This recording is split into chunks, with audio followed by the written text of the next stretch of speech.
ચલો last time આપણા જેટલા બી ટોપિક જોયા હતા બરોબર, આજે નવો ટોપિક છે ભેજ.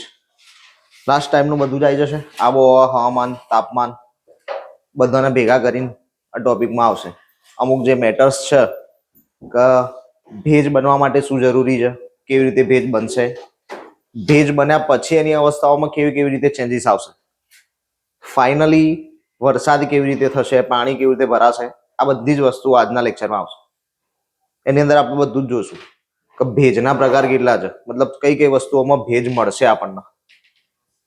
જેમ કે ઝાકળ થઈ ગયું, પાણી થઈ ગયું, આ બધી અલગ અલગ અવસ્થા આવશે એની ભેજની બી. એ ભેજની અલગ અલગ અવસ્થા જોઈશું. બરફ વર્ષા છે, વરસાદના અલગ અલગ પ્રકાર જોઈશું. બધું આજના લેક્ચરમાં ચાલશે. મૂળ લાસ્ટ લેક્ચર જે ખાસ જોયો હશે ધ્યાનથી, તો આમાં સમજવામાં તકલીફ નહીં પડે. કેમ કે લાસ્ટ લેક્ચરના જે બી કોન્સેપ્ટ છે ને, એ કોન્સેપ્ટ આમાં ક્યાંક ને ક્યાંક આવશે. ડન, ચાલુ કરીએ. વાતાવરણીય ભેજ. પહેલા તો શું છે?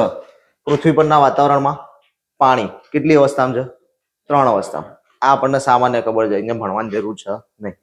આપણે જાણીએ જ છીએ કે બરફ, પાણી, વરાળ. વરાળ એટલે ભેજ. આ 3 અવસ્થાની અંદર આપણને પાણીની 3 સ્વરૂપ મળે છે: ઘન, પ્રવાહી, વાયુ. ઘનમાં બરફ, પ્રવાહીમાં પાણી પોતે, અને વાયુની અંદર એનું વરાળ સ્વરૂપ અથવા ભેજ સ્વરૂપ. ડન છે? 3 અવસ્થા જે અહીંયા કીધી છે, 3 ભૌતિક સ્વરૂપે જોવા મળે. પૃથ્વી સપાટી પરના ક્ષોભ આવરણમાં આવેલી સૂક્ષ્મ હિમપત્તીઓના બનેલા ઊંચાઈના વાદળો તેનું ઘન સ્વરૂપ છે. શું શેના છે? હિમપત્તીઓ. હિમપત્તીઓ એટલે બરફ. બરફના જે પડ હોય ને એ. એટલે બરફ અવસ્થા થઈ તો ઘન અવસ્થા થશે, એટલે અહીંયા આપ્યું છે ઘન સ્વરૂપ. સેમ એવી જ રીતે આપણે પ્રવાહીની વાત કરીએ કે ભાઈ મધ્યમ કે ઓછી ઊંચાઈ ધરાવતા જલબુંદોના બનેલા વાદળો તેનું પ્રવાહી સ્વરૂપ છે. આપણે જે મેન અવસ્થા છે એ જોઈ કે ભાઈ ફ્રીજમાંથી બરફ કાઢીએ તો ઘન, પાણી ગ્લાસમાં ભરેલું છે તો પ્રવાહી, અને વરાળ થઈ ગયું તો વાયુ. પણ હવે આપણે આ 3 કોન્ટેક્ટ શેમાં જોઈએ છે? સીધા ભેજમાં. ભેજની અંદર શું આવ્યું કે વધારે ઊંચાઈ પર છે અને હિમપત્તીથી વાદળ બનેલું છે, તો એનું કેવું સ્વરૂપ છે? ઘન સ્વરૂપ છે. સેમ બીજી રીતે જોઈએ પ્રવાહી સ્વરૂપ માટે, તો પ્રવાહી સ્વરૂપ માટે શું છે? જલબુંદો. એનાથી થોડાક નીચે આવ્યા તો પાણીનું મતલબ જે બરફ હતો એ ગરમીના કારણે શું થશે? ઓગળશે, પ્રવાહી થઈ જશે પાછો. તો પ્રવાહીના જલબુંદોના કારણે જે વાદળ બને છે એ કેવું સ્વરૂપ થઈ ગયું? પ્રવાહી. એના પછી વાત કરીએ અને નીચેની હવામાં વ્યાપક સ્વરૂપે રહેલી પાણીની વરાળ, ભેજ, એ તેનું વાયુ સ્વરૂપ છે. એટલે કે જે જમીન સપાટીથી સૌથી નજીક જે હશે એ કેવું સ્વરૂપ હશે? વાયુ સ્વરૂપ, એટલે કે ભેજ. એનાથી થોડા ઉપર જશો એટલે જલબુંદો ભેગા થઈને વાદળ બન્યા હશે, એનું કેવું સ્વરૂપ રહેશે? પ્રવાહી. અને એનાથી ઉપર જશો તો શું આવશે? હિમપત્તી. બરફ થોડો જામવાનું ચાલુ થઈ જશે તો એ કેવું સ્વરૂપ આવી જશે? ઘન સ્વરૂપ. તો પાણીની જમીનથી ઉપરની અવસ્થામાં જ, વાતાવરણની અવસ્થામાં જ 3 સ્વરૂપ આપણે જોયા. આપણે જે જાણતા હતા પહેલેથી એ 3 જુદા હતા કે ભાઈ બરફ, પાણી અને વરાળ. આ તો રેગ્યુલર અવસ્થામાં આપણને ખબર જ હતી. પણ હવે જમીન, વાતાવરણની અંદર આ 3 અવસ્થા કેવી રીતે છે તે આપણે જોઈએ. પાણીની વરાળ રંગહીન, સ્વાદહીન અને વાસ રહિત છે. આવે જ ક્યારે વાસ? પાણી સૂંઘો તો સ્મેલ આવે? પોસિબલ છે? બાષ્પીભવન કરી નાખો તો આવો? આ બધી જ વસ્તુ છે કે એમાં કોઈ સ્મેલ આવતી નથી, એટલે વાસ રહિત છે. એનો કોઈ કલર આવે? તમે પાણી ઉકાળી નાખો, બાળી નાખો તો દેખાય કે ભાઈ વ્હાઈટ કલરમાં જાય છે, કાળા કલરમાં જાય છે, લાલ કલરમાં જાય છે? મળવાનું જોવા. તો એ રંગહીન છે, બરોબર. અને સ્વાદ, પાણીનો કોઈ સ્વાદ હોય? હા સાહેબ, મીઠું ખારું હોય ને, મોરસ નાખો ગળી થઈ જાય. સામાન્ય. તમે એમને પાણી પીવો છો તો એનો કોઈ અલગથી સ્વાદ મળે છે? હા, તમારી સંતૃપ્તતા, જે રસની તૃષ્ણા છે એ ભાંગવા વાળી વસ્તુ અલગ છે, પણ એનો કોઈ સ્વાદ હોય છે? તમે ફ્રીજમાં મૂકેલું ઠંડુ પાણી પીવો કે માટલામાંથી ઠંડુ પાણી પીવો કે નદીમાંથી પાણી પીવો, અલગ અલગ સ્વાદ આવવાના ખરા? સ્વાદ તો એકનો એક જ રહેવાનો ને, મતલબ કે એમાં કોઈ સ્વાદ છે નહીં. એટલે રંગહીન, સ્વાદહીન અને વાસરહિત, આ 3 ગુણધર્મ કોણ આવશે? પાણીના જ. પણ પાણીના અનુસંધાને હાલ આપણે કોની વાત કરવાની છે? ભેજની, એટલે કે વરાળની.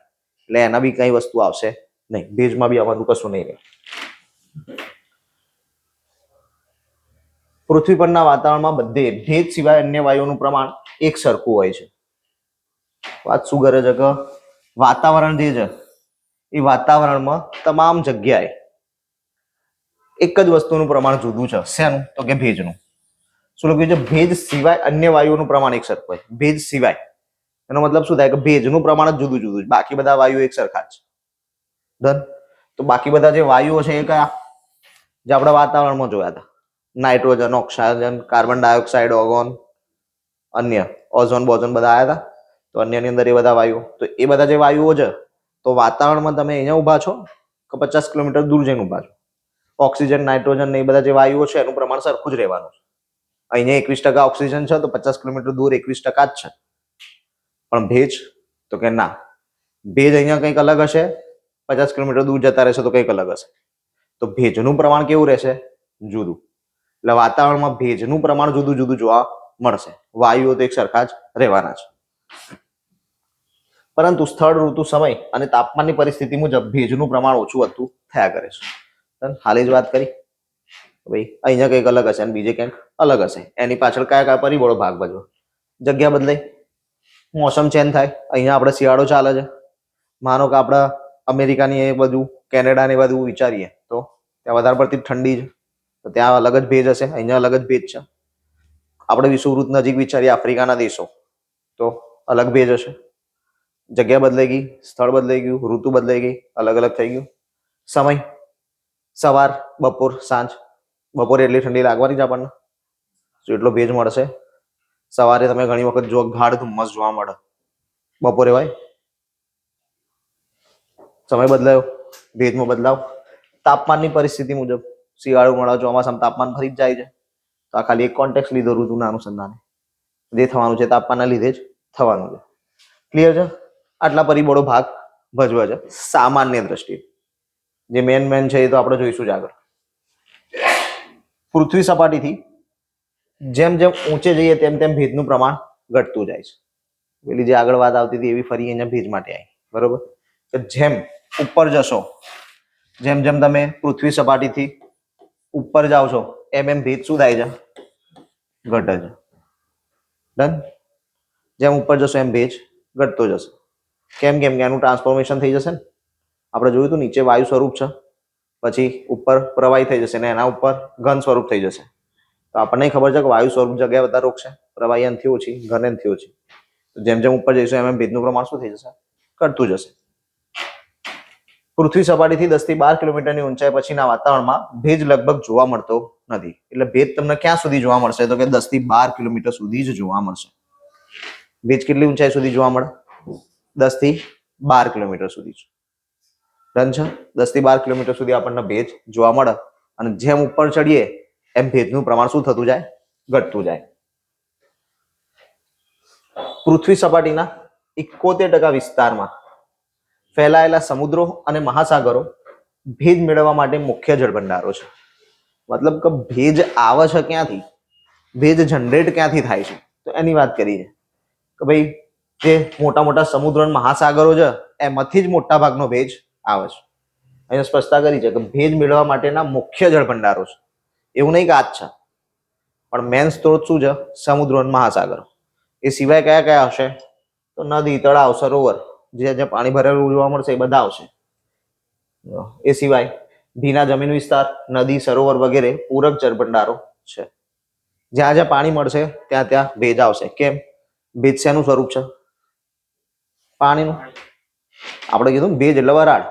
શેની વરાળ? પાણીની વરાળ. તો જ્યાં પાણી હશે ત્યાં જ એની વરાળ મળશે ને. તપશે સૂર્યપ્રકાશથી એટલે વરાળ બનશે. તો એ વરાળ ક્યાં હોય? પાણી સપાટી ઉપર જ હોય. પાણી જ્યાં વધારે હશે ત્યાં જ ભેજ વધારે હશે, મતલબ કે વરાળ વધારે હશે. વરાળ જ્યાં વધારે છે ત્યાં આપણને ભેજ વધુ મળવાનો છે. આ જ કોન્સેપ્ટ અહીંયા છે.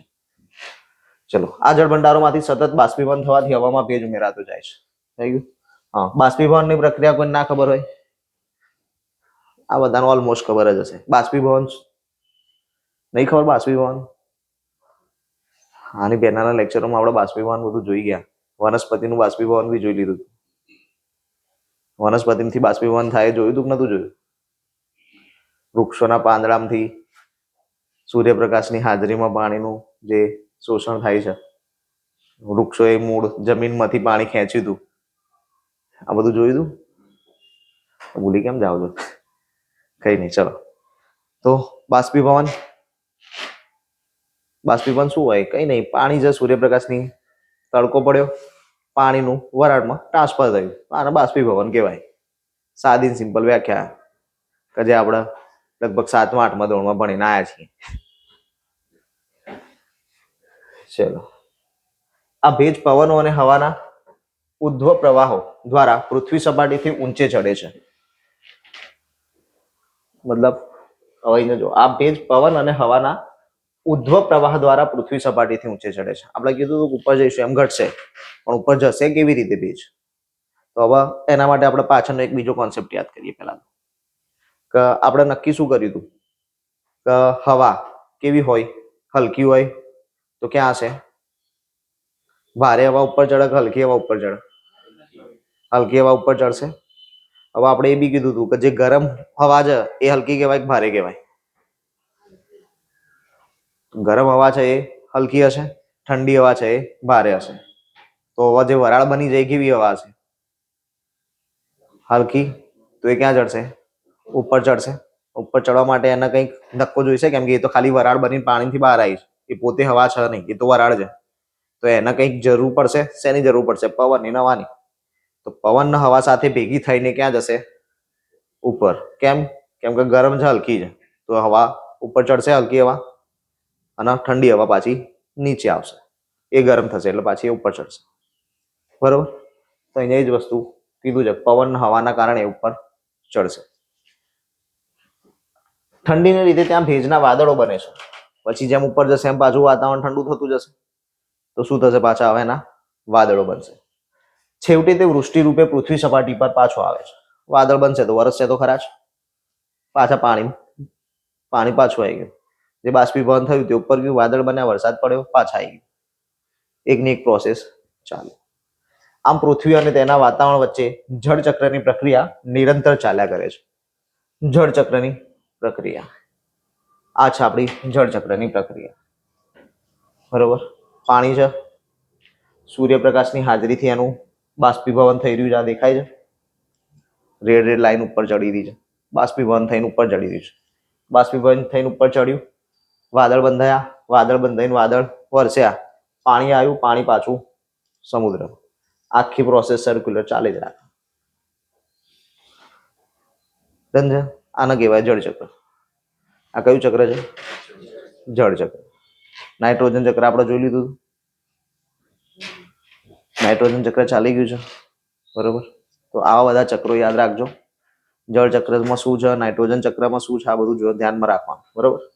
ચલો, આ જળ ચક્ર જે આગળ બી આવશે, 2-3 વખત આખની વસ્તુ આવે રાખશે. વાતાવરણમાં રહેલા ભેજનું પ્રમાણ જાણવા માટે હાઇગ્રોમીટરનો ઉપયોગ થાય. કયા સાધનની મદદથી આપણે ભેજ માપી શકીએ? હાઇગ્રોમીટરની મદદથી આપણે ભેજ માપી શકીએ. કે સાહેબ ભેજ માપવાનું કઈ રીતે? કેટલા કિલો જેવું માપવાનું? તો એ આપણે આગળ જોઈશું. 2 કોન્ટેક્સમાં ભેજ માપીશું. બરોબર? ભેજ આર્દ્રતાના અનુસંધાને મપાશે, અને આર્દ્રતાના અનુસંધાને 2 રીતે માપીશું. સાપેક્ષ આર્દ્રતા, નિરપેક્ષ આર્દ્રતાના પ્રશ્નો આવે છે, આપણે આગળ જોઈએ. સાપેક્ષ અને નિરપેક્ષ આર્દ્રતા શું છે? જો અહીંયા લખ્યું છે, એને ટકામાં મપાય છે. બરોબર? મતલબ શું? કે આ જેટલી એક જગ્યા છે, આટલી જગ્યામાં કેટલા ટકા ભેજ છે? માનો કે આ રૂમની વાત કરીએ છીએ આપણે, તો આખો રૂમ છે, એનો એક પર્ટિક્યુલર એરિયા આવશે, સ્પેસ આખી, ભાઈ આટલો વિસ્તાર છે આ આખા રૂમનો, તો આખા વિસ્તારની અંદર કેટલો ભેજ છે એના બી કંઈક પર્સન્ટેજ આવશે ને, કે ભાઈ 20% ભેજ છે, 30% ભેજ છે. કેમ કે એવું તો છે નહીં કઈ જ ભેજ છે ને ત્યાં ભેજ નહીં. ભેજ તો આખા રૂમમાં હશે જ. સંપૂર્ણ આખો રૂમ ભેજથી તો ભરેલો છે નહીં. તો ટોટલ ભેજ કેટલો અને એ સિવાયની વસ્તુ કેટલી, જેમ કે હવા, બીજા વાયુઓ, આ બધું કેટલું અને ભેજ કેટલું, તો એ પર્સન્ટેજમાં લઈશું કે ભાઈ 10% ભેજ છે. ક્લિયર છે? તો આ પર્સન્ટેજ થયું. હજી આગળ આપણે આના ડિટેલમાં જોઈએ છે સાપેક્ષ આર્દ્રતા, નિરપેક્ષ આર્દ્રતા વખતે. ભેજનું મહત્વ શું, ઇમ્પોર્ટન્સ છે ભેજની? પૃથ્વી પરના વાતાવરણમાં ભેજનું પ્રમાણ 2% પણ ઓછું હોવા છતાં કેટલા ટકા છે? ખાલી 2%. વાતાવરણમાં ભેજ કેટલા ટકા છે? 2%. ઓછું હોવા છતાં પૃથ્વી પરના હવામાન અને આબોહવાની પરિસ્થિતિના નિર્માણ માટે ભેજ મહત્વનો ભાગ ભજવે છે. આપણને ખબર છે, બરોબર. ગરમી, ઉનાળાની અંદર જે ગરમી પડે છે એના કારણે બાષ્પીભવન થાય છે, ઉપર જઈને વાદળો બંધ થાય છે, ચોમાસામાં વરસાદ આપે છે. એના કારણે આખી પ્રોસેસ કન્ટિન્યુઅસ ચાલતી રહી છે. જે એક સિસ્ટમ છે એ ચાલુ હોય છે ને કન્ટિન્યુઅસ, કેમ કે વરસાદ પડશે તો જ પાક થશે. પાક થશે તો પાછું આપણે એના આગળ ખાધા ખોરાકી માટે મોકલીશું.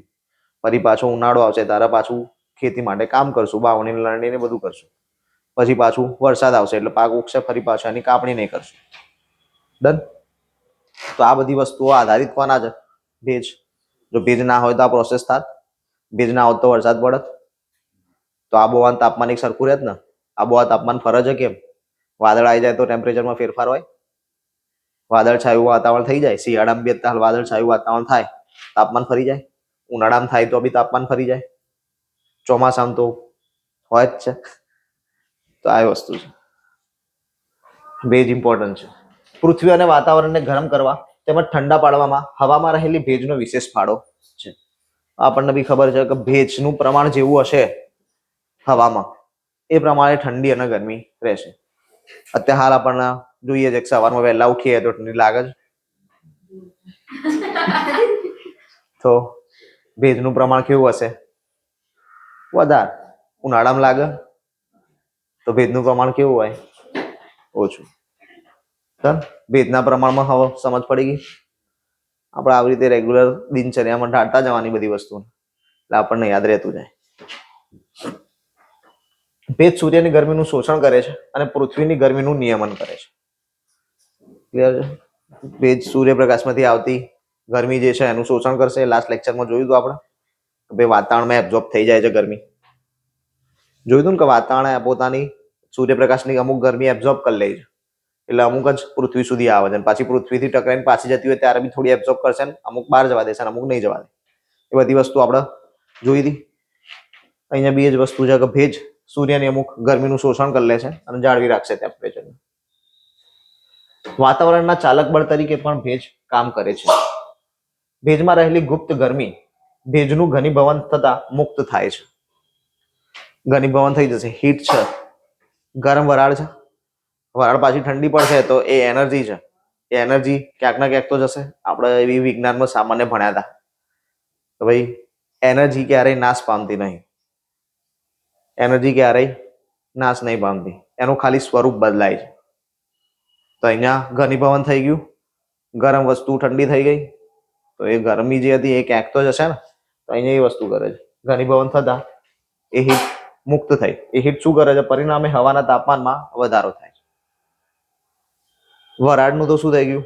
ઘનીભવન એટલે જળબંધો બને હશે, કાં તો હિમપત્તી બની હશે, કાં તો કંઈ બી થયું હોય, પણ ઘનીભવન થઈ ગયું. હવે એની જોડે હીટ રહી નહીં, એને હીટ શું કરી દીધી? રિલીઝ. તો એ હીટ ક્યાં ગઈ? ગરમી ક્યાં ગઈ? તો કે તાપમાન. તાપમાન શું થઈ જશે? ગરમી મળશે તો વધી જશે અને વાતાવરણમાં અસ્થિરતા પેદા થાય. આના કારણે વાતાવરણ કેવું થઈ જશે? અસ્થિર. ચલો, વાતાવરણીય વિક્ષોભ, ચક્રવાત વગેરે હવામાં રહેલા ભેજને કારણે જ ઉદ્ભવે છે. હવે આ વિક્ષોભ ને ચક્રવાત, વિક્ષોભ ચક્રવાત શું છે? ચક્રવાત તો ખબર છે ને, ટાઇફૂન.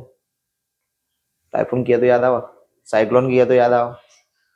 ચક્રવાત નહીં, ખબર નહીં સાહેબ, પણ ટાઇફૂન સાયક્લોન કહો તો ખબર પડે. ચક્રવાત એટલે આપણું સાદી સિમ્પલ આપણી ગુજરાતી ભાષામાં વંટોળ. હવે શિયાળામાં આવશે, બરોબર, વંટોળ આવે. એટલે એ બધી વસ્તુ છે. હવામાં રહેલ ભેજને કારણે જ એનું નિર્માણ થશે. ભેજનું પ્રમાણ પ્લસ માઇનસ થશે ઠંડી અને ગરમીના અનુસંધાને, એટલે એના કારણે વંટોળનું નિર્માણ થશે.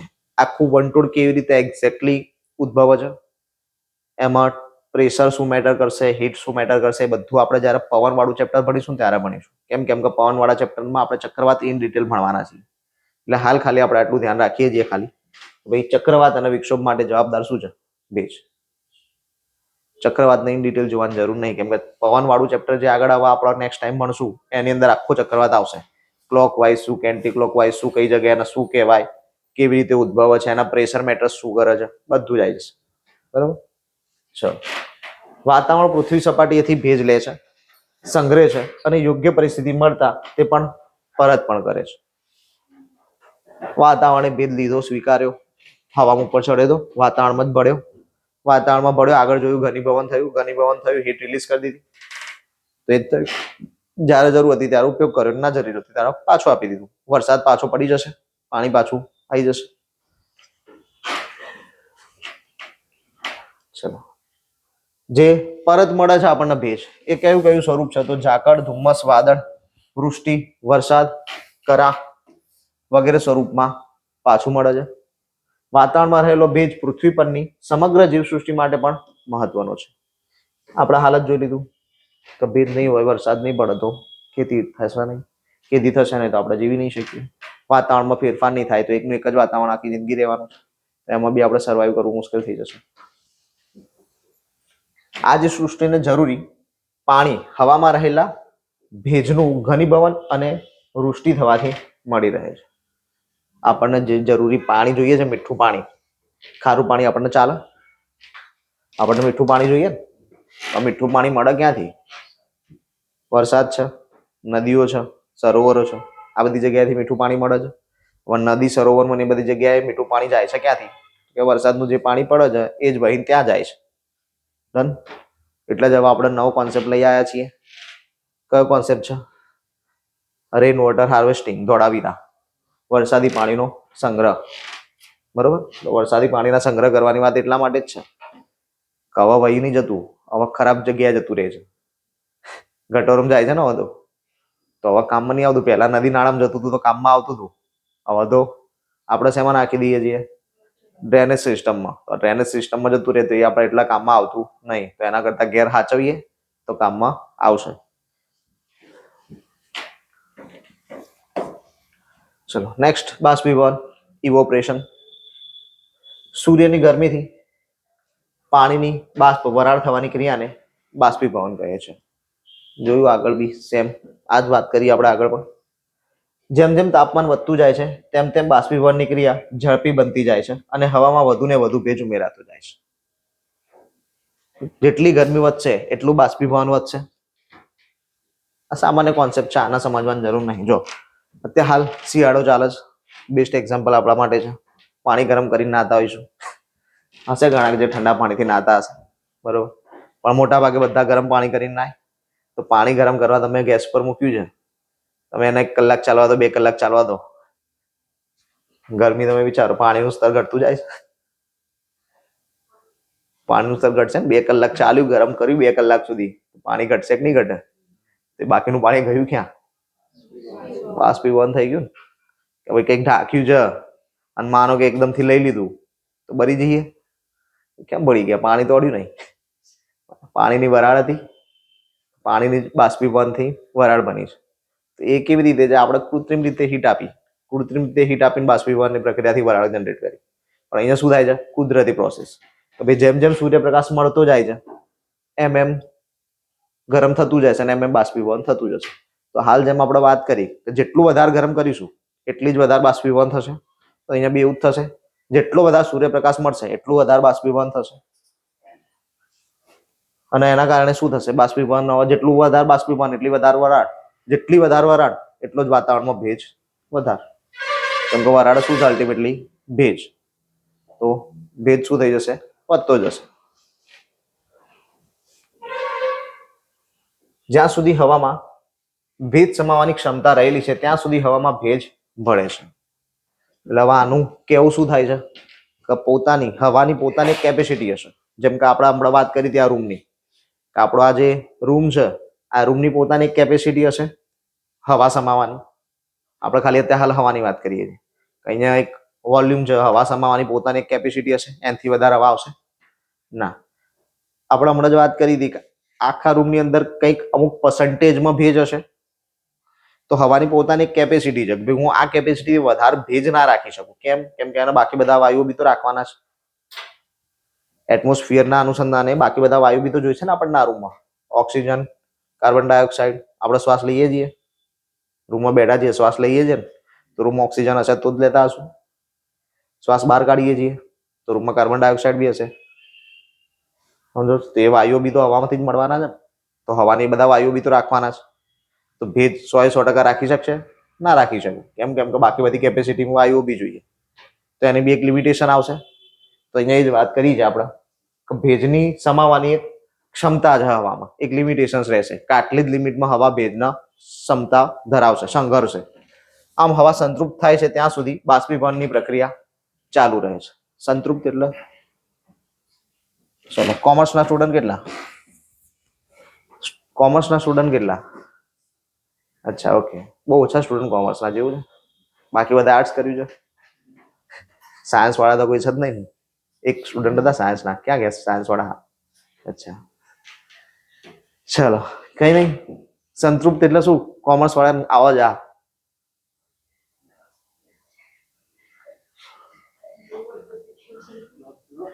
ચલો, ઈઝી કરીએ થોડું.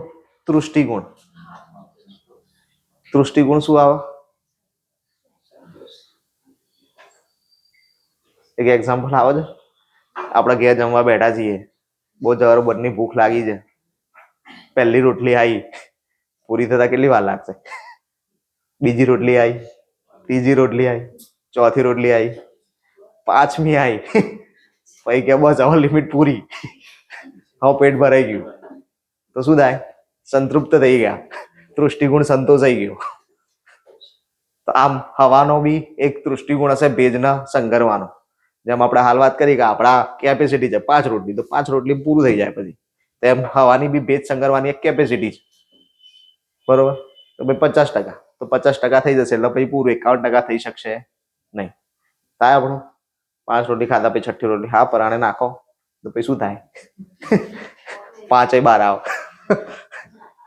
ચલો, એટલે જ્યાં સુધી એના ભેજ સંઘરવાની ક્ષમતા છે ત્યાં સુધી બાષ્પીભવન ચાલુ રહેવાનું છે. એના પછી બાષ્પીભવન બંધ થઈ જશે. કેમ બંધ થઈ જશે? કેમ કે હવે ભેજનું પ્રમાણ જેટલું થઈ ગયું છે કે ગરમ થવાની નહીં. બાષ્પીભવનની તીવ્રતાનો આધાર મુખ્યત્વે તાપમાન, હવાની શુષ્કતા અને પવનની ગતિ પર રહેલો છે. હવે માનો કે ગરમી તો વધારે છે પણ જોર જોરથી પવન ફાય છે, તો જલ્દી ગરમ થવા દેશે? નહીં થવા દે ને. કેમ? કેમ કે આપણે જોઈએ છે ગરમ વસ્તુ ઉપર જશે, ઠંડી વસ્તુ નીચે આવશે. પવન જોરથી વાય છે તો જે પવન વાવવાનો છે એ કયો હશે? ઠંડો. તો એ જલ્દી ગરમ થવા દેશે કશું? ભલે ગરમી વધારે છે પણ પવન જોરથી વાય છે તો એ ઠંડો પવન વાવાના કારણે શું થશે? ગરમી એબ્ઝોર્બ જલ્દીથી થવા નહીં દે. તાપમાનની વાત તો આપણને ખબર જ છે, શિયાળો, ઉનાળો, ચોમાસું. ચલો, ગરમ અને સૂકી હવામાં ભેજ ધારણ કરવાની ક્ષમતા વધુ હોય છે. કેવી? આપણને ખબર છે જગ્યા વધારે રોકશે નહીં. ગરમ અને સૂકી હવા છે તો પોતે ઓછી જગ્યા રોકશે, તેની જોડે ભેજ સંઘરવા માટે વધારે જગ્યા હશે, ભેજ વધારે સંઘરશે. પરિણામે તે બાષ્પીભવનની તીવ્રતામાં વધારો કરે છે. હમણાં આપણે જોયું હતું કે જ્યાં સુધી એની કેપેસિટી હશે ત્યાં સુધી બાષ્પીભવન થઈ રાખશે. તો આની કેપેસિટી વધારે છે તો બાષ્પીભવન શું કરશે? વધારે કરશે. જળ ભંડારોની ઉપલી સપાટી પર થઈને વાતા પવનો ભેજને સાથે લઈને આગળ વધે છે. સિમ્પલ વસ્તુ છે, પવન વાશે તો ભેજ આગળ જવાનો જ છે. આમ પવન બાષ્પીભવનની તીવ્રતામાં વધારો કરે છે. આપણે જોઈ લીધું હાલ એક્ઝામ્પલમાં. જળ ભંડારોની ઉપલી સપાટી પર થઈને વાતા પવનો ભેજને સાથે લઈને આગળ વધે છે. આમ પવન બાષ્પીભવનની તીવ્રતામાં વધારો કરે છે. બે વસ્તુ આપણે જોઈ લીધી હાલ, જે ડિસ્કસ કરી મેં કીધું પવન ઠંડા પવનો વાશે તો જલ્દી ગરમ નહીં થાય. આ જ કોન્સેપ્ટ છે, લખ્યો અલગ રીતે છે. ફરી પાછી એ જ સાયકલ, આપણી રેગ્યુલર રૂટીન સાયકલ હમણાં જોઈ હતી એની જ. પાણી છે, બાષ્પીભવન, સૂર્યપ્રકાશ છે, બાષ્પીભવન થયું, ઇવેપોરેશન, ઘનીભવનથી વાદળો બંધ થયા, ધીમે ધીમે ધીમે પાણીનું સ્તર વધતું ગયું, વધી ગયું એટલે છેલ્લે વરસાદ આવી ગયો, વરસાદથી પાછું પાણી પાછું.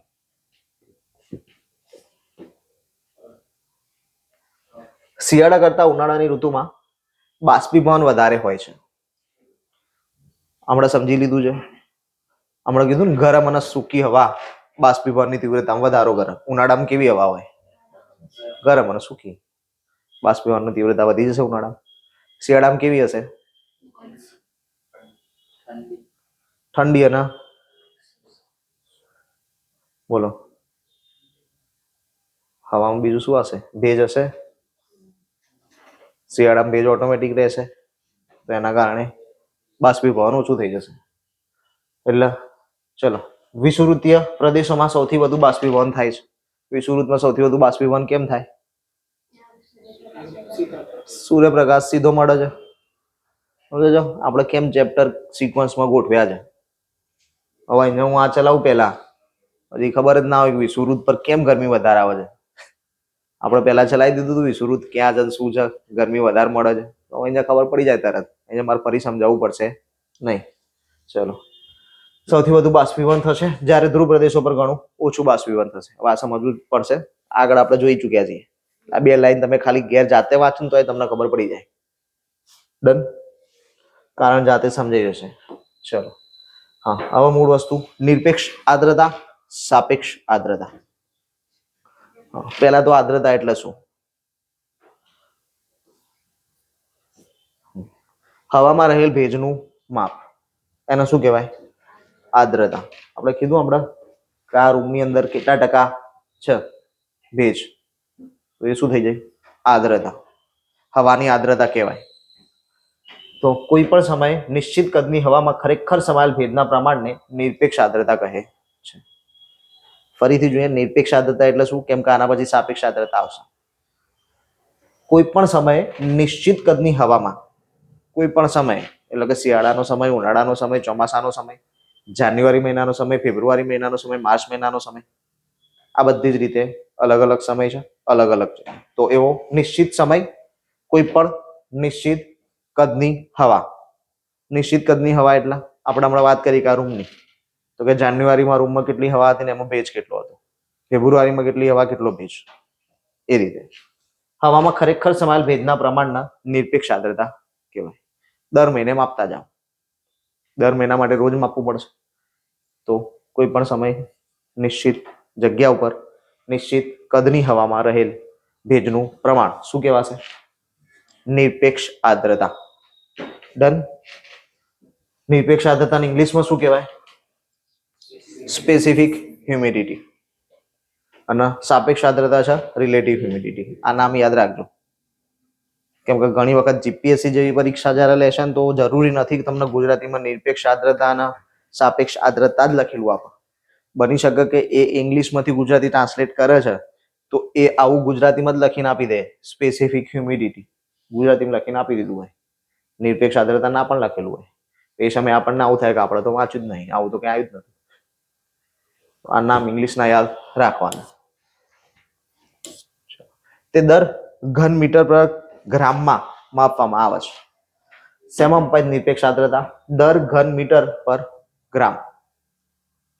એટલે કે એક ઘન મીટર એરિયા જે છે એ એક ઘન મીટર એરિયાની અંદર કેટલા ગ્રામ ભેજ છે, વજન માપ્યો. શું થયું? વજનમાં માપ્યું કે કેટલા ગ્રામ ભેજ છે. હવામાં પ્રસરણ અને સંકોચનથી હવાની નિરપેક્ષ આર્દ્રતા બદલાય છે. ક્લિયર છે? હવે માનો કે આપણા આ એક રૂમની હવા છે, કોમ્પ્રેસ થઈ શકશે? થઈ શકશે. તો કોમ્પ્રેસ કરશું તો પાછું ભેજનું પ્રમાણ ને બધું શું થઈ જશે? ચેન્જ. સ્થળ અને સમય પ્રમાણે તે બદલાતી રહે છે. આગળ જોઈ લીધું આપણે. વિષુવવૃત્ત પર હવાની નિરપેક્ષ આર્દ્રતા સૌથી વધુ, ધ્રુવો પર સૌથી ઓછી. હવે આનો મતલબ શું થયો? વિષુવવૃત્ત પર ભેજ કેવું હોય? ભેજ વધારે. કેમ? કેમ કે બાષ્પીભવનનો દર વધારે. તો નિરપેક્ષ આર્દ્રતા શું થઈ ગઈ? વધારે. કેમ? કેમ કે પ્રતિ ચોરસ મીટર એરિયાની અંદર કેટલા ગ્રામ ભેજ છે એ છે નિરપેક્ષ આર્દ્રતા. તો જે એરિયા છે એની અંદર સૌથી વધુ ભેજ છે, તો સૌથી વધારે ક્યાં હશે? વિષુવવૃત્ત ઉપર. ધ્રુવ પ્રદેશ પર એનાથી ઊંચું. સમુદ્ર પર તે વધુ અને સમુદ્રથી દૂર જઈએ તેમ ઓછી થતી જાય છે. સિમ્પલ વસ્તુ. સમુદ્ર પર બાષ્પીભવન સૌથી વધારે થશે. જમીન પર થશે? જમીન પર એ બાષ્પીભવન થવાનું છે જે સમુદ્રમાં થવાનું છે. તો ભેજ બી વધારે ક્યાં જોવા મળે? સમુદ્ર ઉપર. જમીન પર ઓછો હોય. તો પછી નિરપેક્ષ આર્દ્રતા વધારે ક્યાં હોય? સમુદ્ર ઉપર, જમીન પર ઓછી. રાત્રિ કરતા દિવસે અને શિયાળા કરતા ઉનાળામાં નિરપેક્ષ આર્દ્રતા વધુ. રાત્રે સૂર્યપ્રકાશ મળે છે તો બાષ્પીભવન થવાનું, તો ભેજ બનવાનો, તો આર્દ્રતામાં વધારો ઘટાડો થવાનો નહીં. તો નિરપેક્ષ આર્દ્રતા કેવી રહેવાની? રાત્રે ઓછી. દિવસે મળશે કે હા, દિવસે નિરપેક્ષ આર્દ્રતા કેવી રહેશે? વધારે. શિયાળા ઉનાળાની વાત આપણે આગળ કરી લીધી. ઉનાળાની અંદર સૂર્યપ્રકાશ વધારે આવશે તો નિરપેક્ષ આર્દ્રતા વધારે, શિયાળામાં ઓછો આવશે તો નિરપેક્ષ આર્દ્રતા ઓછી. નિશ્ચિત તાપમાને ચોક્કસ કદની હવામાં રહેલા ભેજનું પ્રમાણ. આ શું હતું? નિરપેક્ષ આર્દ્રતાથી. આટલા સુધીનું સ્ટેટમેન્ટ વાંચો ખાલી. નિશ્ચિત તાપમાને ચોક્કસ કદની હવામાં રહેલા ભેજનું પ્રમાણ. આ નિરપેક્ષ આર્દ્રતાની વ્યાખ્યા હતી. આને નિરપેક્ષ આર્દ્રતા કહેવાય. અને એ જ હવાની ભેજ ધારણ કરવાની શક્તિ. એ બંનેના પ્રમાણને સાપેક્ષ આર્દ્રતા કહે છે. બંનેનું શું લેવાનું છે? પ્રમાણ. નિરપેક્ષ આર્દ્રતા એક ખબર પડી ગઈ કે નિરપેક્ષ આર્દ્રતા આવશે. નિરપેક્ષ આર્દ્રતાનું પ્રમાણ કોની જોડે લેવાનું છે? કે હવામાં ખરેખર ભેજ સંગ્રહ કરવાની શક્તિ કેટલી. આપણે હમણાં વાત કરી હતી કે ભાઈ આ રૂમ છે, આ રૂમની અંદર 10% ભેજ છે એવું માનીએ છીએ, પણ ખરેખરમાં આ રૂમની ભેજ સહન કરવાની ક્ષમતા કેટલી? તો કે 50%. અને 6 કેટલો? તો કે 10%. તો 10% જે શું થયું? નિરપેક્ષ આર્દ્રતા. 50% શું છે? સાપેક્ષ આર્દ્રતા ને ભેજ સંગ્રહ કરવાની ક્ષમતા. સાપેક્ષ આર્દ્રતા શું છે? એ બેનું પ્રમાણ. એ બેનું જે પ્રમાણ છે એ શું છે? સાપેક્ષ આર્દ્રતા.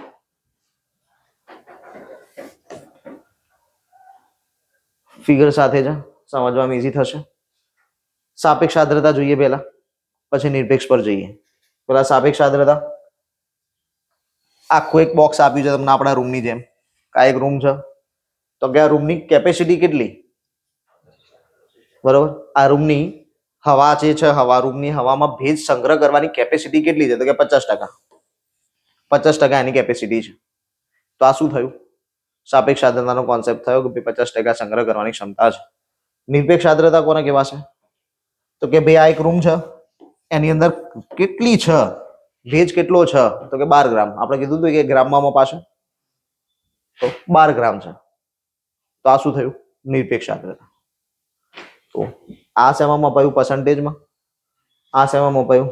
ગ્રામમાં.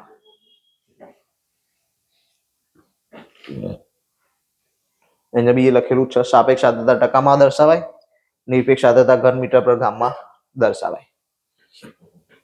સૂત્ર છે સાપેક્ષ આર્દ્રતાનું. નિશ્ચિત તાપમાને ચોક્કસ કદની હવામાં રહેલો ભેજ. એટલે હું આની જગ્યાએ નિરપેક્ષ આર્દ્રતા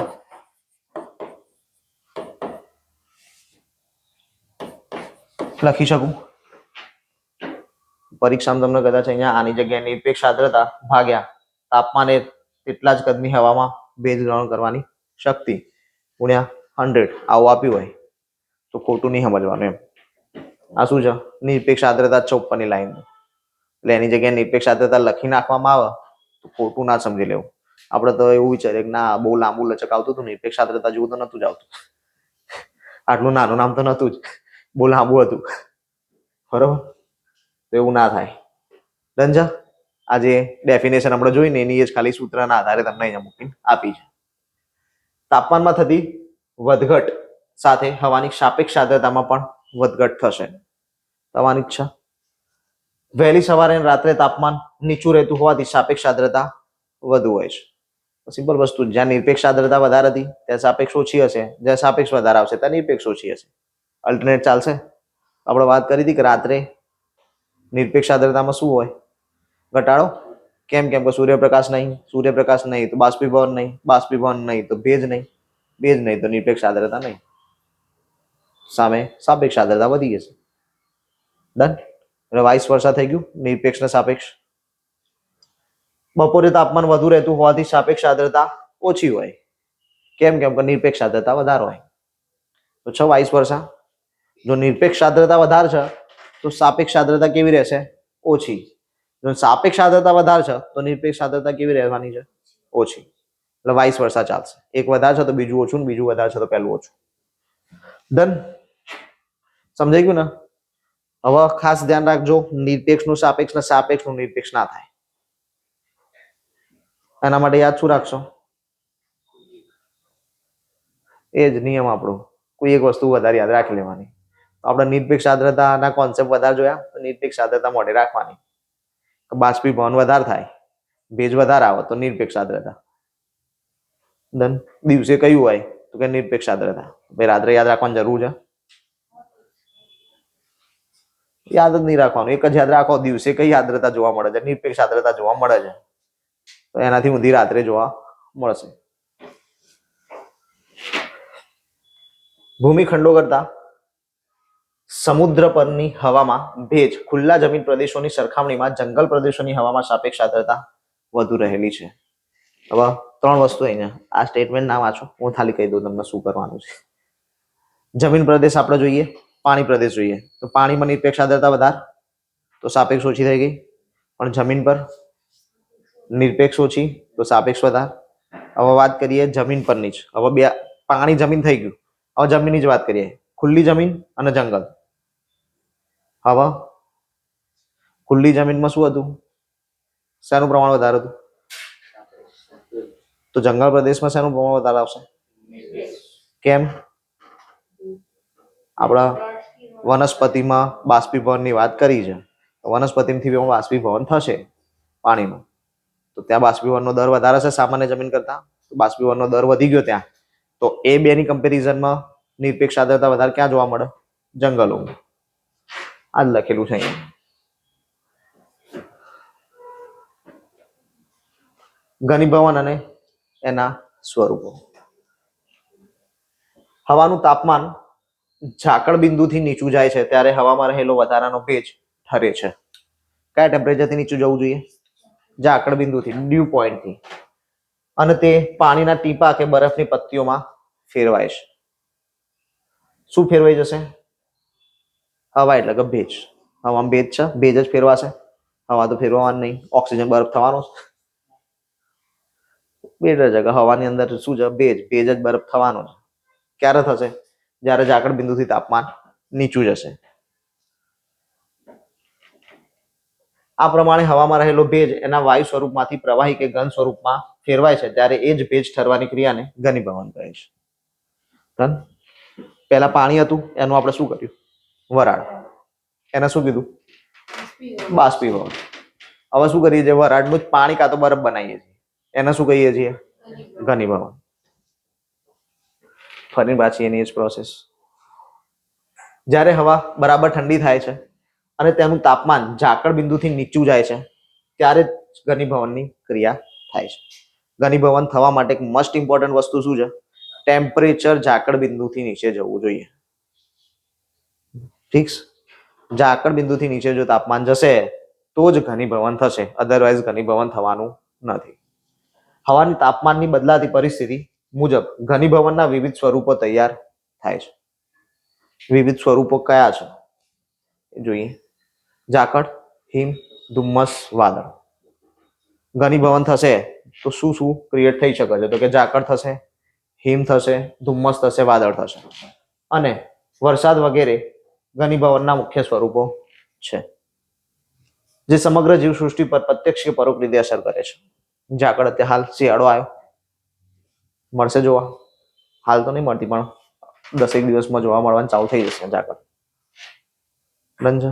ગાડીઓ ઉપર સવારમાં પાણી જોવા મળશે, ધોવાની જરૂર નહીં. બરોબર, ચાલો. પહેલી જ વાત કરીએ ઝાકળની જ. બરોબર, ઇંગ્લિશમાં શું કહેવાય? ડ્યુ. પૃથ્વી સપાટીની નજીકની હવામાં રહેલો ભેજ. ક્યાં? પૃથ્વી સપાટીથી નજીકમાં. ભેજ પૃથ્વી સપાટીના ઠંડા ભાગો કે પદાર્થો ઉપર પાણીના ટીપા રૂપે ઠરે તો તેને ઝાકળ કહે છે. ઠંડી વસ્તુ ઉપર ઠરી જાય. આ ભેજ છે કોઈ પણ પદાર્થની આજુબાજુમાં હશે, દિવસનો સમય છે ત્યારે ભેજ ઠરશે તો કે ના. કેમ? કેમ કે ગરમી છે, વાતાવરણ કેવું છે? ગરમ છે. એટલે જે પદાર્થો પડ્યા છે, આપણે હમણાં વાત કરી વ્હીકલ્સની, ચલો વ્હીકલના આધારે લઈએ. દિવસે વ્હીકલની ટેમ્પરેચર કેવું હશે? વધારે ગરમ. રાત્રે ઠંડુ થતું જવાનું ચાલુ થઈ જશે. પણ સવાર પડતા પડતા જ્યાં સુધી હજી સૂર્યપ્રકાશ નહીં આવ્યો ત્યાં સુધી એમાં કેટલું ઠંડુ થઈ જશે? બહુ વધારે. તો ઠંડુ થઈ ગયું છે, તો એના કારણે એની આસપાસ રહેલો ભેજ શું થઈ જશે? એના ઉપર જ ઠરી જશે.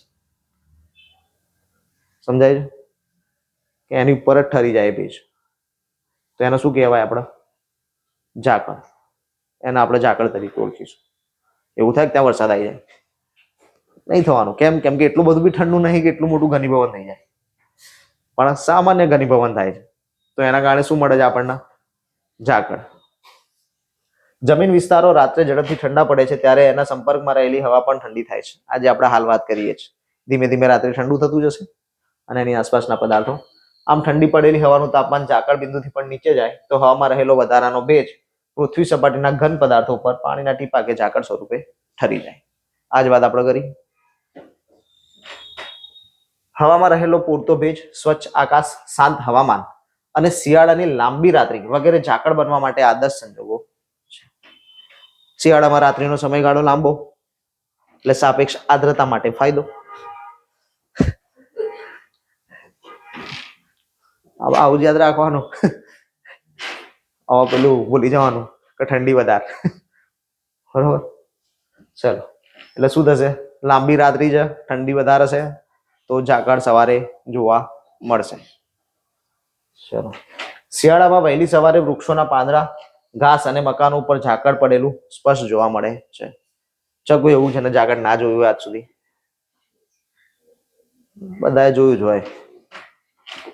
ગામડા વિશેષ જોવા મળે. ના જોયું તો આ ફોટામાં જોઈ લેજો. આને ઝાકળ કહેવાય. બરોબર. આ તો ઝૂમ કર્યો છે ફોટો ને કઈ દેખાત નહીં ને. આ ઘાસ છે. આજે જમીન પર પેલું નહીં મેદાનનું ઘાસ હતું, આ મેદાનનું ઘાસ છે. આ મોટું મોટું ઘાસ નહીં, આ જમીન ઉપરનું મેદાનનું ઘાસ છે ને એને ઝૂમ કર્યું છે એટલે તમને એવું મોટું મોટું દેખાય છે. જો પાણીના બુંદો અલગ અલગ ઝાકળ છે. ભારતમાં ઘઉં, ચણા અને શાકભાજી વગેરે શિયાળુ પાકો માટે ઝાકળ ખૂબ ઉપયોગી છે. ઝાકળ પડે ને તો ઘઉંનો પાક સારો થાય. બરોબર. ચણા સારા થશે. શાકભાજી શિયાળાની શાકભાજી કઈ? બોલો, શિયાળામાં શાકભાજી કઈ હોય? આ મેથીના ભજીયા જ ખાઈએ. એ સિવાય જે તમને નહીં ભાવતું, પાલક, તાંદળજો. આ લીલી શાકભાજી આપણને વધારે મળે ને. મૂળા, ગાજર હોય છે. આ બધું આ બધાની વસ્તુની વાત કરે છે કે આવા શાકભાજીમાં સારો પ્રમાણ મળશે ઝાકળ હશે તો. ચલો, બીજો વાત, હિમ, ફ્રોસ્ટ. હિમ અને ઝાકળ બનવા માટેના સંજોગો એક સરખા જ છે. જે આપણે જે જોયા એના જ સંજોગો અહીંયા લાગુ પડશે. રાત્રિ લાંબી હોવી જોઈએ, તાપમાન ઓછું હોવું જોઈએ, દિવસ ટૂંકો થઈ જવો જોઈએ. આ બધી વસ્તુ. પૃથ્વી સપાટી પરના પદાર્થો કેટલીક વાર ખૂબ જ ઠંડા પડી જતા એના સંપર્કમાં આવેલી હવાનું તાપમાન 0 ડિગ્રી સેન્ટીગ્રેડ થી પણ નીચે ઉતરી જાય છે. આપણને ખબર છે પાણી 0 ડિગ્રીથી નીચે જશે શું થશે? બરફ.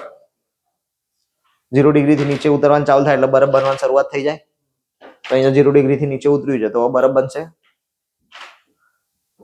પરિણામે હવામાં રહેલો વધારાનો ભેજ ઠંડા પદાર્થો ઉપર ઝાકળના ટીપા રૂપે ઠરવાને બદલે બરફની પટ્ટી રૂપે ઠરે છે, જેને હિમ કહે છે. ફિક્સ. આગળ શું વાત કરી હતી? Dew point. ઝાકળ બિંદુથી નીચે આવતું હતું ટેમ્પરેચર તો ઝાકળ બનતી હતી, પણ આ તો કેવું થઈ ગયું છે? હવે 0 ડિગ્રીથી નીચે આવી ગયું છે. 0 ડિગ્રીથી નીચે આવી જશે તો બરફ, સીધું હિમપત્તીઓની રચના. ભારત જેવા મોસમી આબોહવા ધરાવતા દેશોમાં શિયાળામાં હિમ પડે છે ત્યારે જીરું, ઈસબગુલ, વરિયાળી, તમાકુ, કપાસ વગેરે પાકોને ખૂબ જ નુકસાન થાય છે. ઝાકળ પડે તો ફાયદો, પણ હિમ પડે તો નુકસાન. આ હિમ, આ બી ઘાસ જ છે જે નાનું મેદાનમાં હોય ને. આ નાના મેદાનના ઘાસમાં ઝૂમ કરીને ફોટો લીધેલો છે. આ જો પેલા પાણીના બિંદુ દેખાતા હતા, આમાં પાણી દેખાય છે, બરફ દેખાય છે ને. તો આ શું થયું? હિમ. પેલું શું હતું? ઝાકળ. ધુમ્મસ, ફોગ. ધુમ્મસ પૃથ્વી સપાટીની નજીકની હવામાં ઘનીભવનનું સ્વરૂપ. ભેજનું શું થઈ ગયું છે? ઘનીભવન. ક્યાં થઈ ગયું? પૃથ્વીની સપાટીની નજીકમાં છે એટલે બિલકુલ નિયરેસ્ટ. 100 મીટરના એરિયામાં. તે મોટે ભાગે કોઈક વિસ્તાર પર સ્થિર થયેલું હોય છે. ફિક્સ જ છે. અમદાવાદમાં જ જોવા મળે, અમદાવાદની બહાર જતા રહો નહીં મળે. દિલ્હીમાં જ જોવા મળે, દિલ્હીની બહાર જતા રહો નહીં મળે. હરિયાણામાં જ જોવા મળશે, હરિયાણાની બહાર જતા રહો નહીં મળે. પૈ જાવ. ચલો, પૃથ્વી સપાટીની નજીકની હવાનું તાપમાન ઝાકળ બિંદુથી નીચે જતા ફરી શું આવ્યું છે? ઝાકળ બિંદુ. હવા 0 ડિગ્રી સેન્ટીગ્રેડ નહીં આવતું પાછું, ઝાકળ બિંદુની વાત કરીએ છીએ. હવામાં રહેલા ભેજનું ઘનીભવન થાય છે. હવામાં રહેલા ભેજનું ઘનીભવન ક્યારે થશે? કે જ્યારે ટેમ્પરેચર ક્યાં જશે? ઝાકળ બિંદુથી નીચે. 0 નહીં થઈ જાય પણ ઝાકળ બિંદુથી નીચે જશે. એના સૂક્ષ્મ જલકણો કે હિમકણો બને છે. હવે ઝાકળ બિંદુથી નીચે ગયું તો આપણે જોયું કે ભાઈ પાણીના નાના નાના બૂંદ કે જેને આપણે ઝાકળ કહીએ છીએ જે તે પદાર્થ ઉપર સ્થાયી થઈ ગઈ હતી. પણ હવે સમજો જમીનની સપાટી, હવે અત્યારે હાલના જે કોન્સેપ્ટથી વાત કરીએ, હમણાં આપણે જોયું કે ઝાકળ ક્યાં હોતી હતી? પૃથ્વી સપાટી ઉપર રહેલા પદાર્થો ઉપર. હવે એ પદાર્થોનો ઉપયોગ આપણે સવારે ઉઠીને વાપરવાનું ચાલુ કરશું. જેમ કે ફોર એક્ઝામ્પલ આપણે વ્હીકલની વાત કરી હતી, તો વ્હીકલ ચલાવીશું સવારે ઉઠીને, ભલે થોડું ગરમ કરશું પહેલા, ડાયરેક્ટ નહીં ચાલુ થાય, બરોબર? થાય છે ને એવું, એન્જિન ચાલુ કરીને થોડી વાર ગરમ થવા દેવું પડે તો એન્જિન ઉપડે, બાકી બંધ થઈ જાય ગાડી પાછી.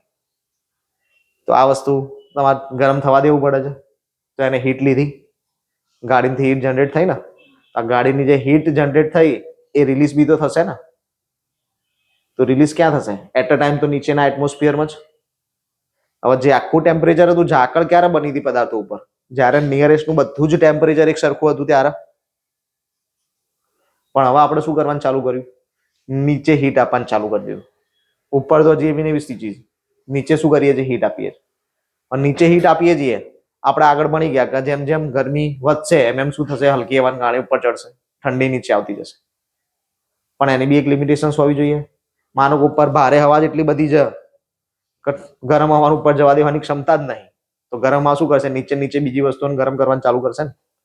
તો નીચેનો પોઈન્ટ શું થયો? ઝાકળ બિંદુથી ઊંચે છે, ઝાકળ બિંદુથી ટેમ્પરેચર નીચે છે નહીં.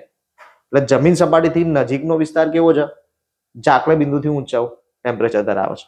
પણ એની ઉપરની સપાટી તો કે એ ઝાકળ બિંદુથી નીચું ટેમ્પરેચર ધરાવે છે. ટેમ્પરેચર ડિફરન્સ ખબર પડી? આ પેલું નહીં, તાપમાનમાં જે આપણે ફેરફાર જોયો હતો ને એ નહીં, આ અલગ છે, બરોબર? તો શું થશે? ઘનીભવનની પ્રક્રિયાના કારણે જે ઝાકળ રચાતું હતું એ રચાશે નહીં? રચાય. કેમ? કેમ કે એનો પદાર્થ જોઈશે ઝાકળ રચવા માટે. પણ આવો કોઈ પદાર્થ છે નહીં, કેમ કે બધા હીટ ધરાવે છે. એટલે સીધું બાષ્પીભવન જ કરશે, ઝાકળ રચાશે નહીં. તો શું થશે? એ બધા ભેગા થઈને શું બનાવશે? ભેજ, ફોગ. આવી ગયું. તેના સૂક્ષ્મ જલકણો હિમકણો બને જે હવામાં લાંબા સમય સુધી તરતા રહે અને વાદળ જેવો દેખાવ બનાવે, એને ધુમ્મસ કહેવાય.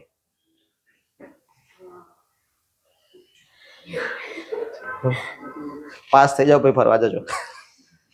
એટલે આ ફોટો જોઈને વિચાર આવી જ ગયો છે કેડો ફરવા, તો પાસ થઈ જાવ પછી જજો.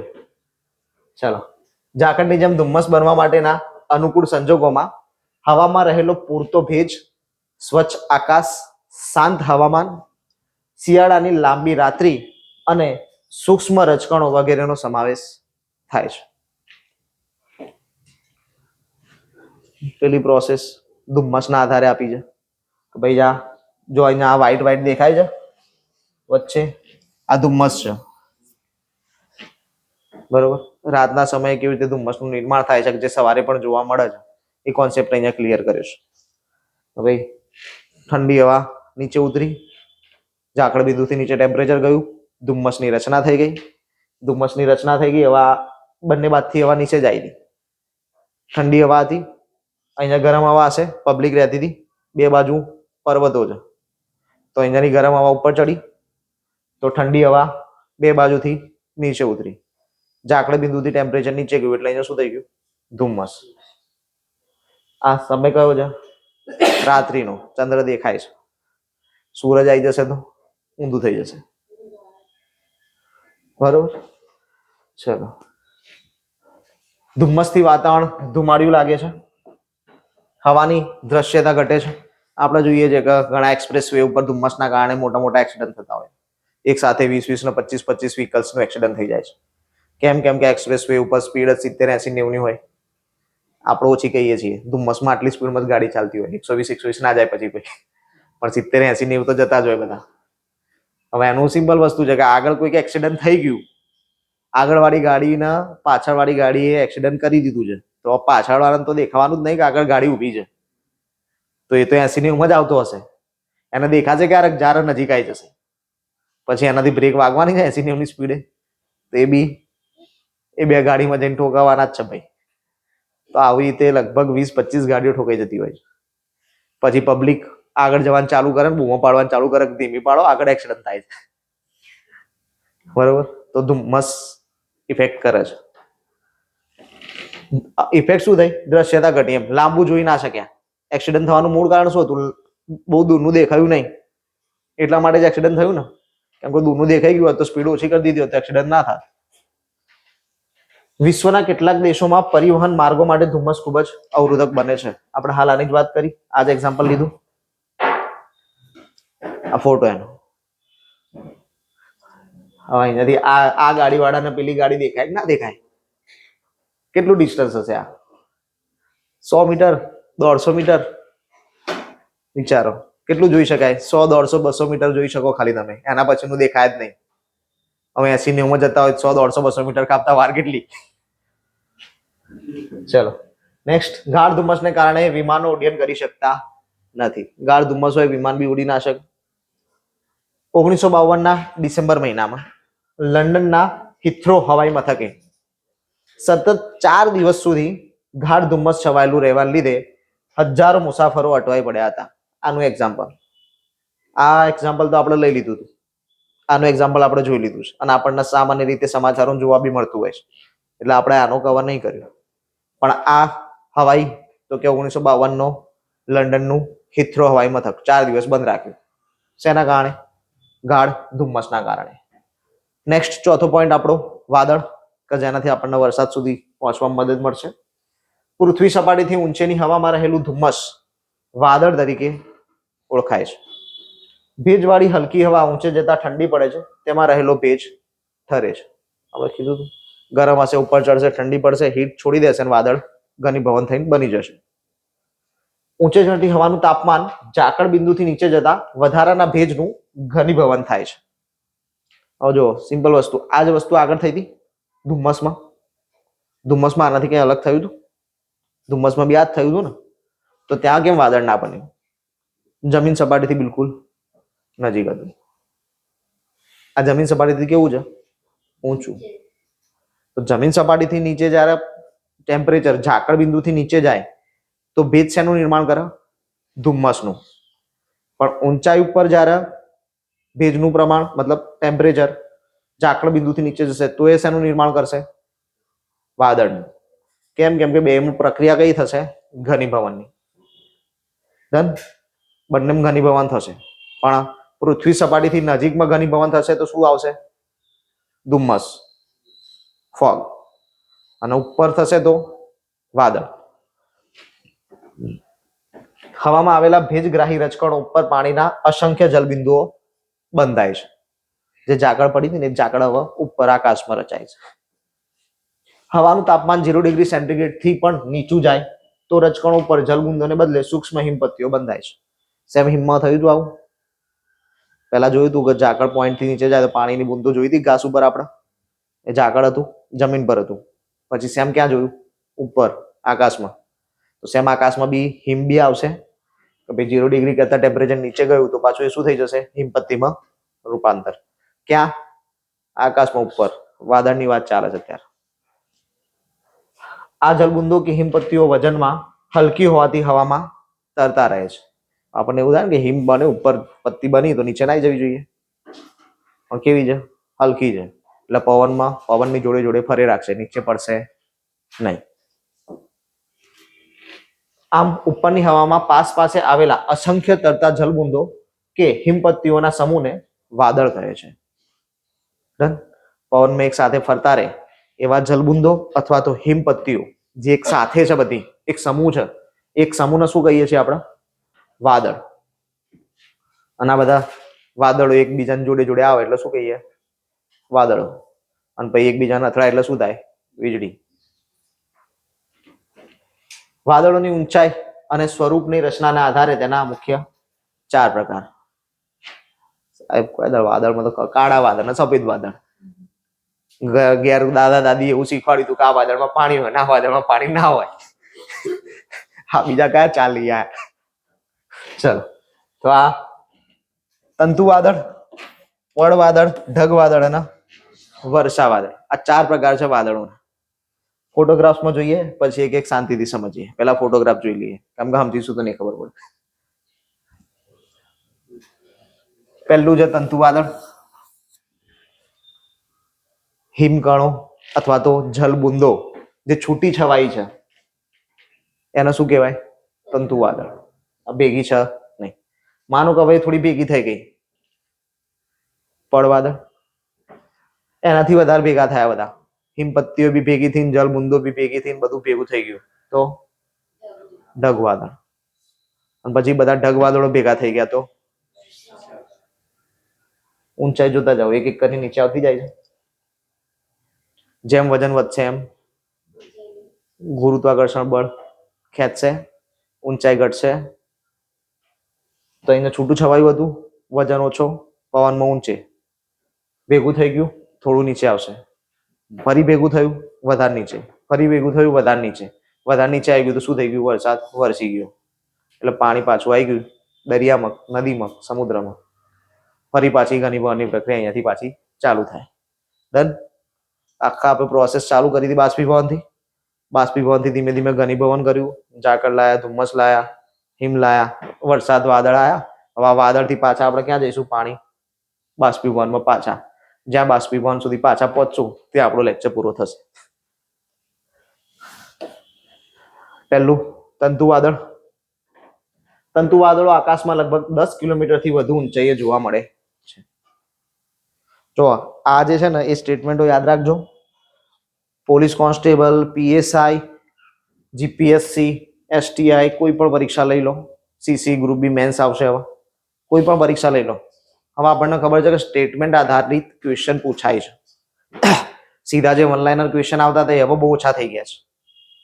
સ્ટેટમેન્ટ આધારિત પ્રશ્નો પૂછાય છે. તો તમને સ્ટેટમેન્ટમાં આવા સ્ટેટમેન્ટ આપી શકે છે. તંતુ વાદળો 20 કિલોમીટરની ઊંચાઈએ જોવા મળે,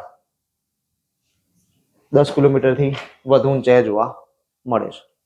આ સ્ટેટમેન્ટમાં ફેરફાર કરે, 10 ની જગ્યાએ 5 કરી નાખ્યું. સમજો, અહીંયા આ વેલ્યુ બદલવાની ને, સ્ટેટમેન્ટ તો એનું જ રાખવાનું. તમને યાદ હોવું જોઈએ કે 10 કિલોમીટર આવે તો તમે નિર્ધારિત કરી શકો ને કે સ્ટેટમેન્ટ સાચું છે ખોટું છે. ડન.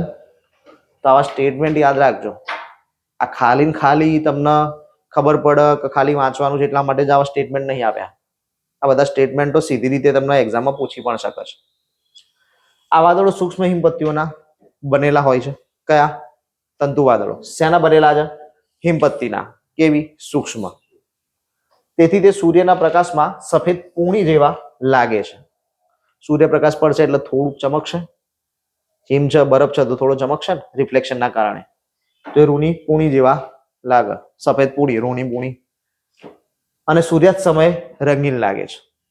સૂર્યાસ્ત સમયે મેઘધનુષ્ય જોવા મળે તો કે એ સમયે હિમપત્તીઓ કેવી દેખાશે? રંગીન. તંતુ વાદળો વિખેરાયેલા પીંછાના સ્વરૂપે જ્યારે પથરાયેલા હોય છે ત્યારે સારા હવામાનનો નિર્દેશ કરે છે. બહુ જુદા જુદા છે, દૂર દૂર છે. અહીંયા થોડા હિમપત્તીઓ ભેગી છે, પછી થોડા દૂર જાવ એટલે થોડી બીજી હિમપત્તી ભેગી છે. આવી રીતે અલગ અલગ જગ્યાએ થોડી થોડી હિમપત્તી આવેલી છે. તો એ કેવા ટેમ્પરેચરનું હવામાનનો નિર્દેશ કરે? તો કે સારા હવામાનનું. સારું હવામાન કહેવાય.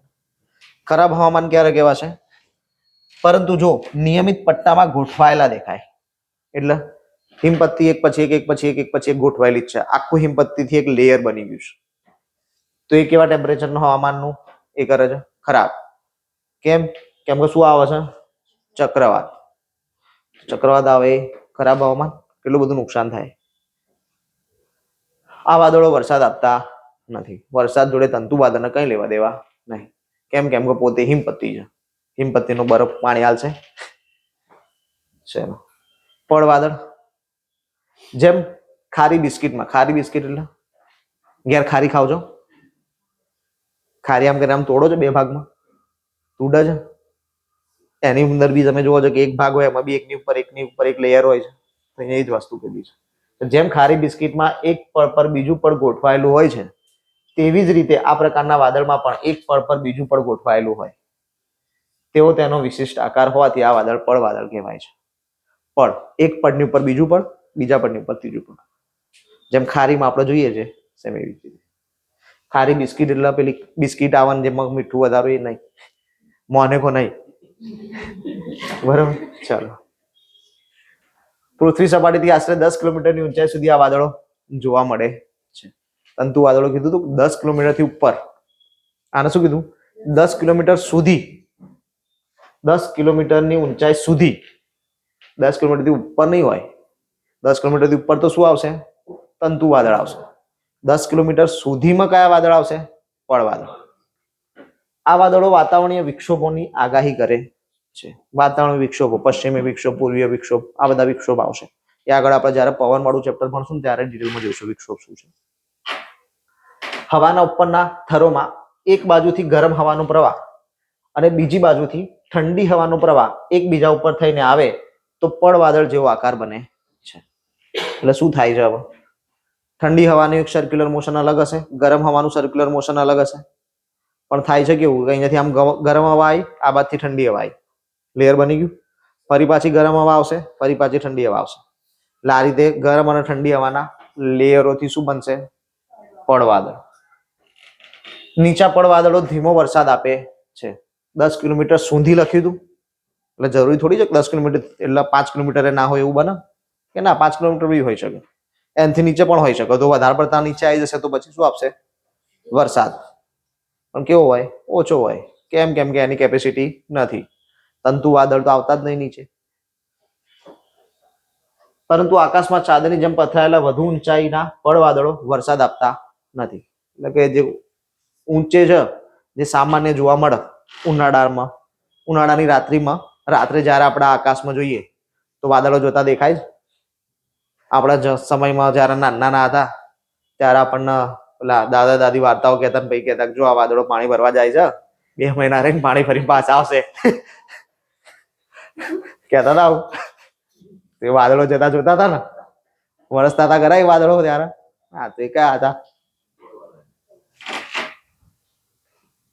ઢગ વાદળ. પૃથ્વી સપાટીથી 500 મીટરથી શરૂ કરીને 10 થી 12 કિલોમીટરની ઊંચાઈ સુધી આ વાદળો જોવા મળે છે. રૂના ઢગલા જેવો તેનો વિશિષ્ટ દેખાવ હોવાથી તે ઢગ વાદળ તરીકે ઓળખાય છે. રૂની પૂણી જેવો આકાર કોનો હતો? તંતુનો. રૂની પૂણી કહે તો તંતુ વાદળ, પણ ઢગલો કહે તો ઢગ વાદળ. તેનો પહોળો પાયાનો વિસ્તાર પૃથ્વી તરફ અને સાંકડો ટોચ વિસ્તાર ઊંચે આકાશમાં વિસ્તરેલો જોવા મળે છે.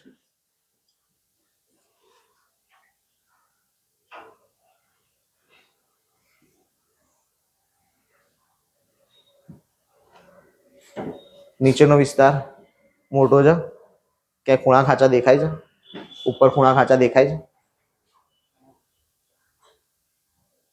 ડન.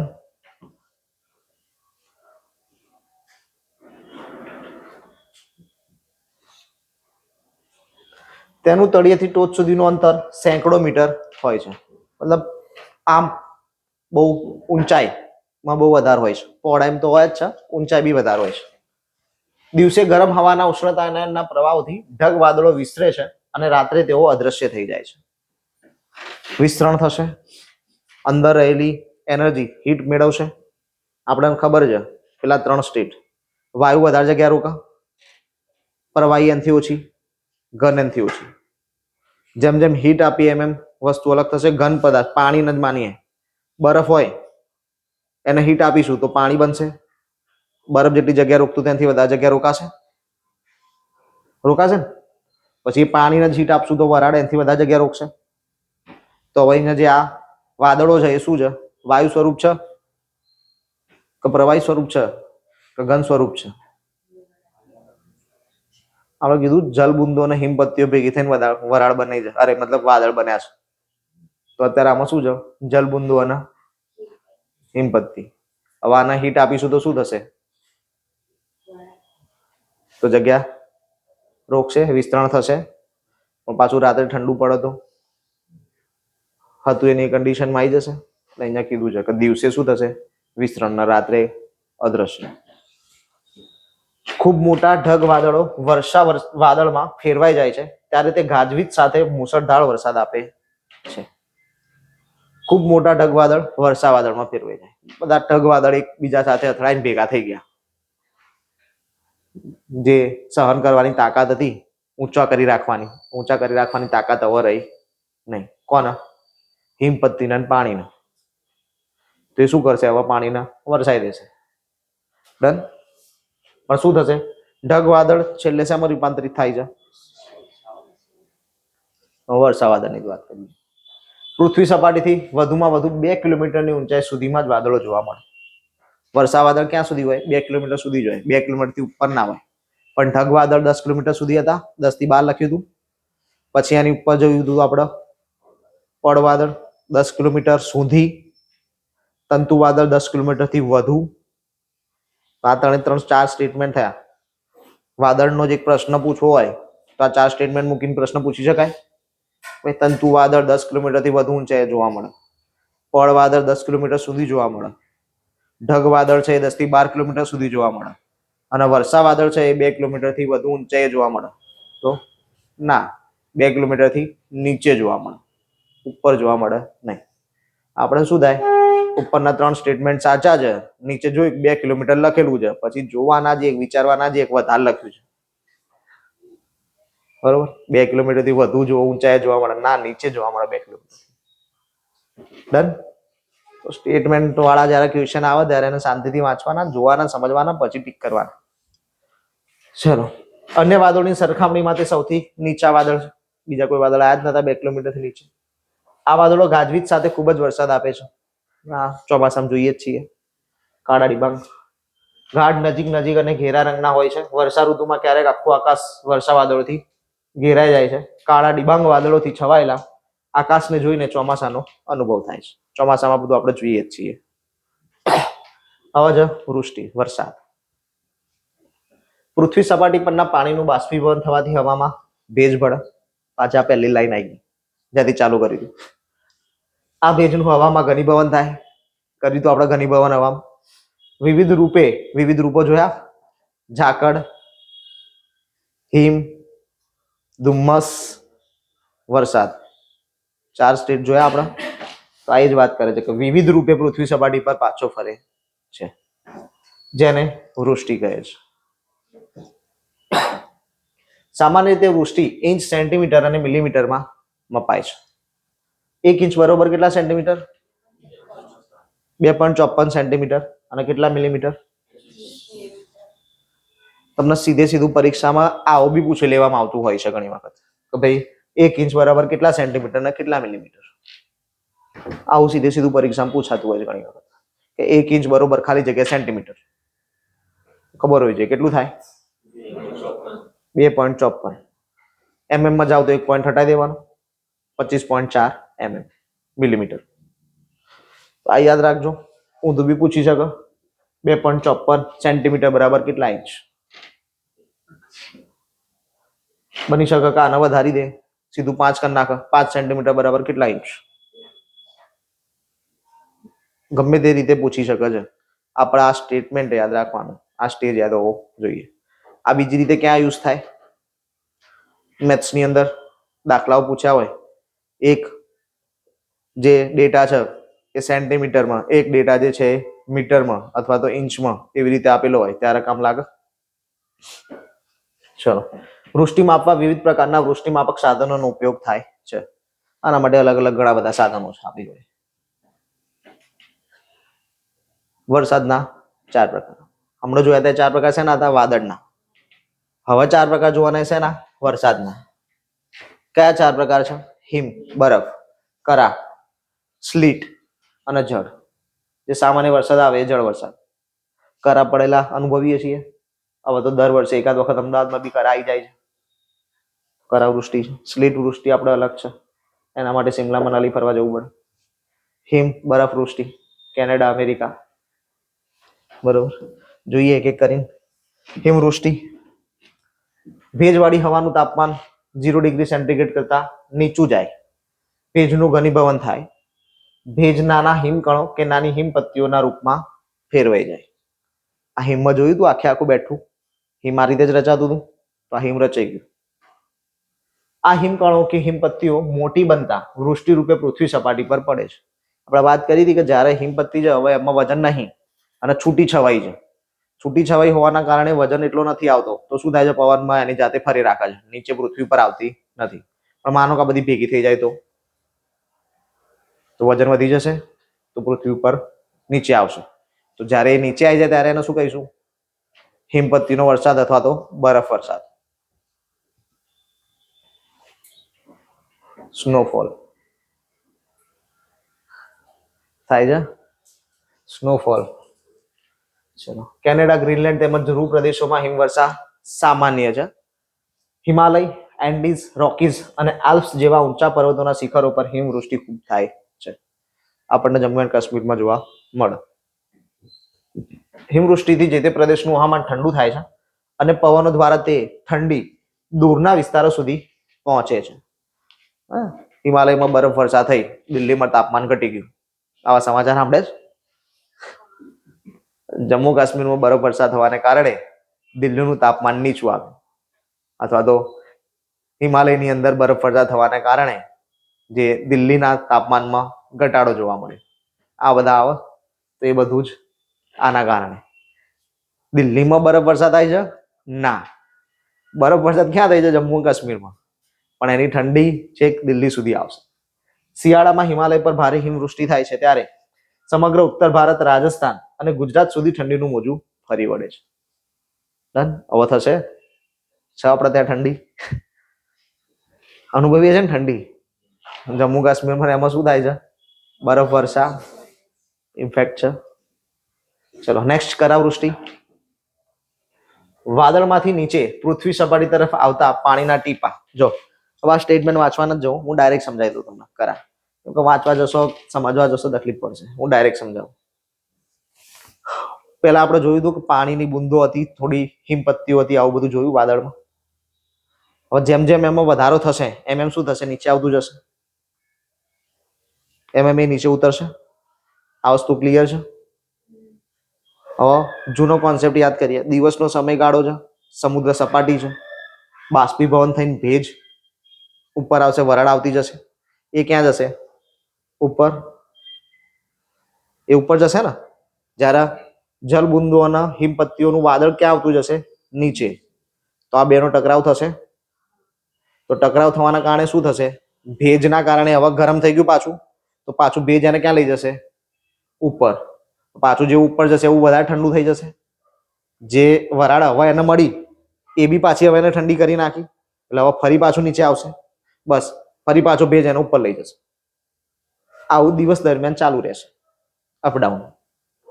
થોડું નીચે આવશે, ભેજ પાછો થોડું ઉપર લઈ જશે, પાછું થોડું નીચે આવશે, ભેજ પાછું થોડું ઉપર લઈ જશે. તો આના કારણે શું થઈ રાખશે? જે બરફ જળબુંદો છે એકની ઉપર બીજી જળબુંદ રચાશે, હિમપત્તી છે એકની ઉપર બીજી હિમપત્તી રચાઈ જશે. આવી રીતે ધીમે ધીમે ધીમે ધીમે એની ક્વોન્ટિટીમાં વધારો થતો જશે. આ દિવસ દરમિયાન થયું. રાત્રે વરાળ મળવાની, તો પેલી હિમપત્તી ભેગી થઈ હતી શું કરશે? હવે સીધી પડશે, તો શું કહેવાય? કરાવવૃષ્ટિ. હવે આપણને એમ થાય કે આપણે તો દિવસે જ જોઈ ને કરાવવૃષ્ટિ, રાત્રે જ જોઈ ને. આ તમને કરા કેવી રીતે બને છે ને એ સમજાયું. ખાલી કરા કેવી રીતે બનાય એ સમજાયું કે ભાઈ જલબુંદ હતી, એકની ઉપર બીજી જલબુંદ આવી. કેવી રીતે આવી? કેમ કે વરાળથી આપી. હવે માનો કે દિવસે જ આ ઘટના વધી ગઈ, દિવસે જ એ બરફના કણા મોટા થઈ ગયા, તો સાંજ સુધીની રાત થોડી જોવાના છે.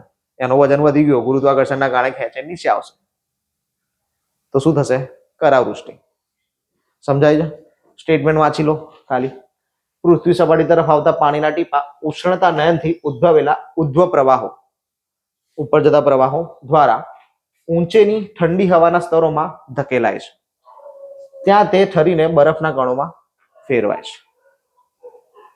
આ બરફના કણો હવામાન નીચે તરફ આવે છે ત્યારે તેના ઉપર બીજો વધુ ભેજ ઠરે છે. કીધું કે નીચેથી પાછી વરાળ જતી હશે, એના ઠરાવશે, થોડું ઉપર લઈ જશે, એના ઠરાઈ નાખશે.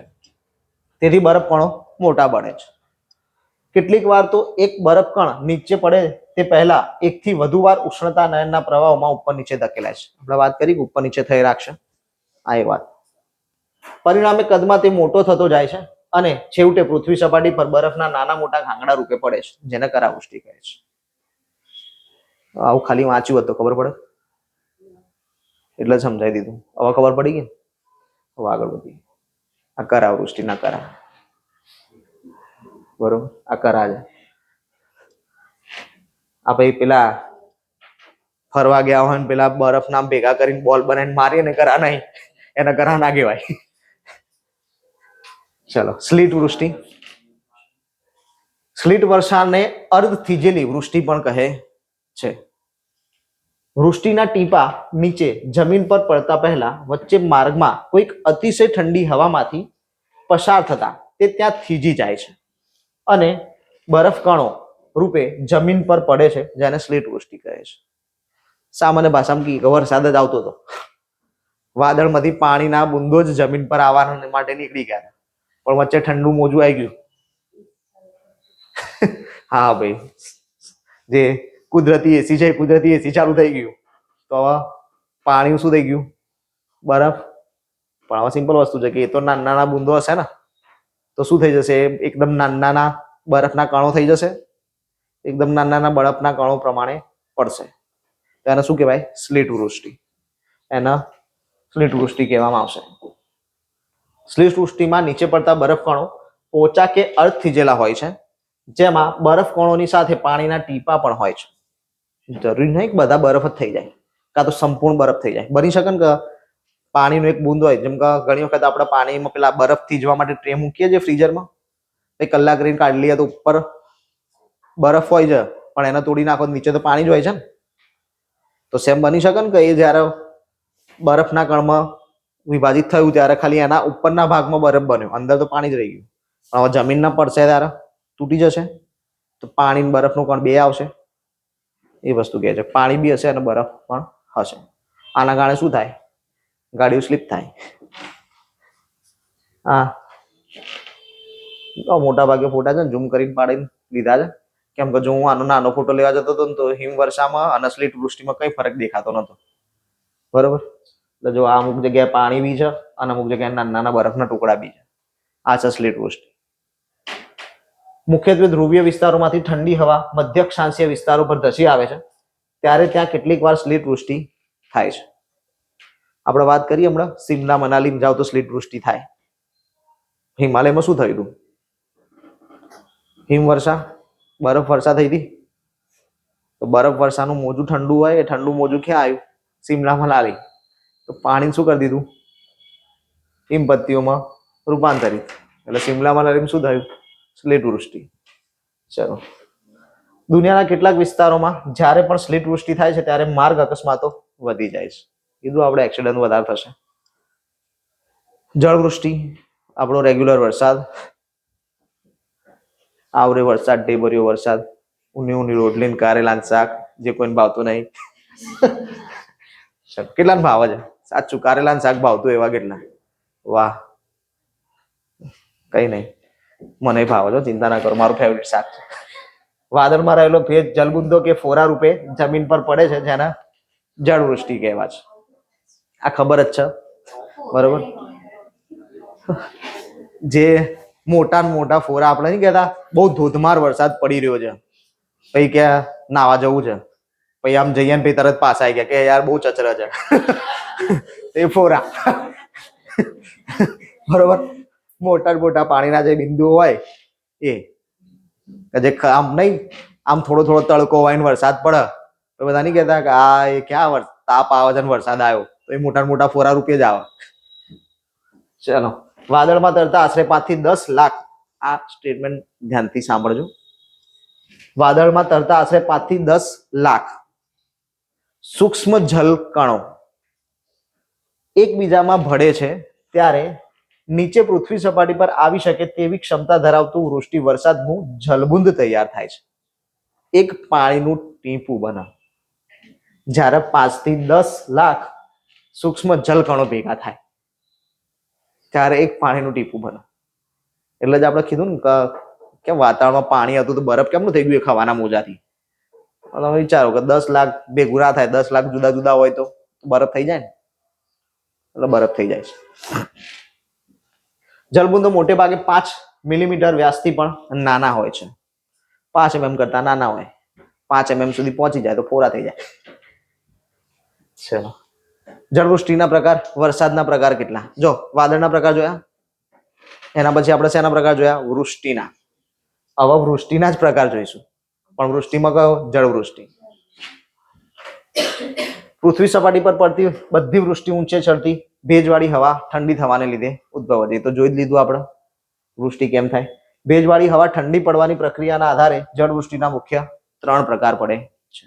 કેટલા પાર્ટ છે? 3. ભૂપૃષ્ઠ કે ઊંચાઈની વૃષ્ટિ, કે જે આગળ આબોહવા વાળા લેક્ચરમાં આપણે જોઈ ગયા હતા. ઉષ્ણતાનયન કે સંવહનની વૃષ્ટિ, કન્વેક્શનલ. ચક્રવાત કે વંટોળની વૃષ્ટિ.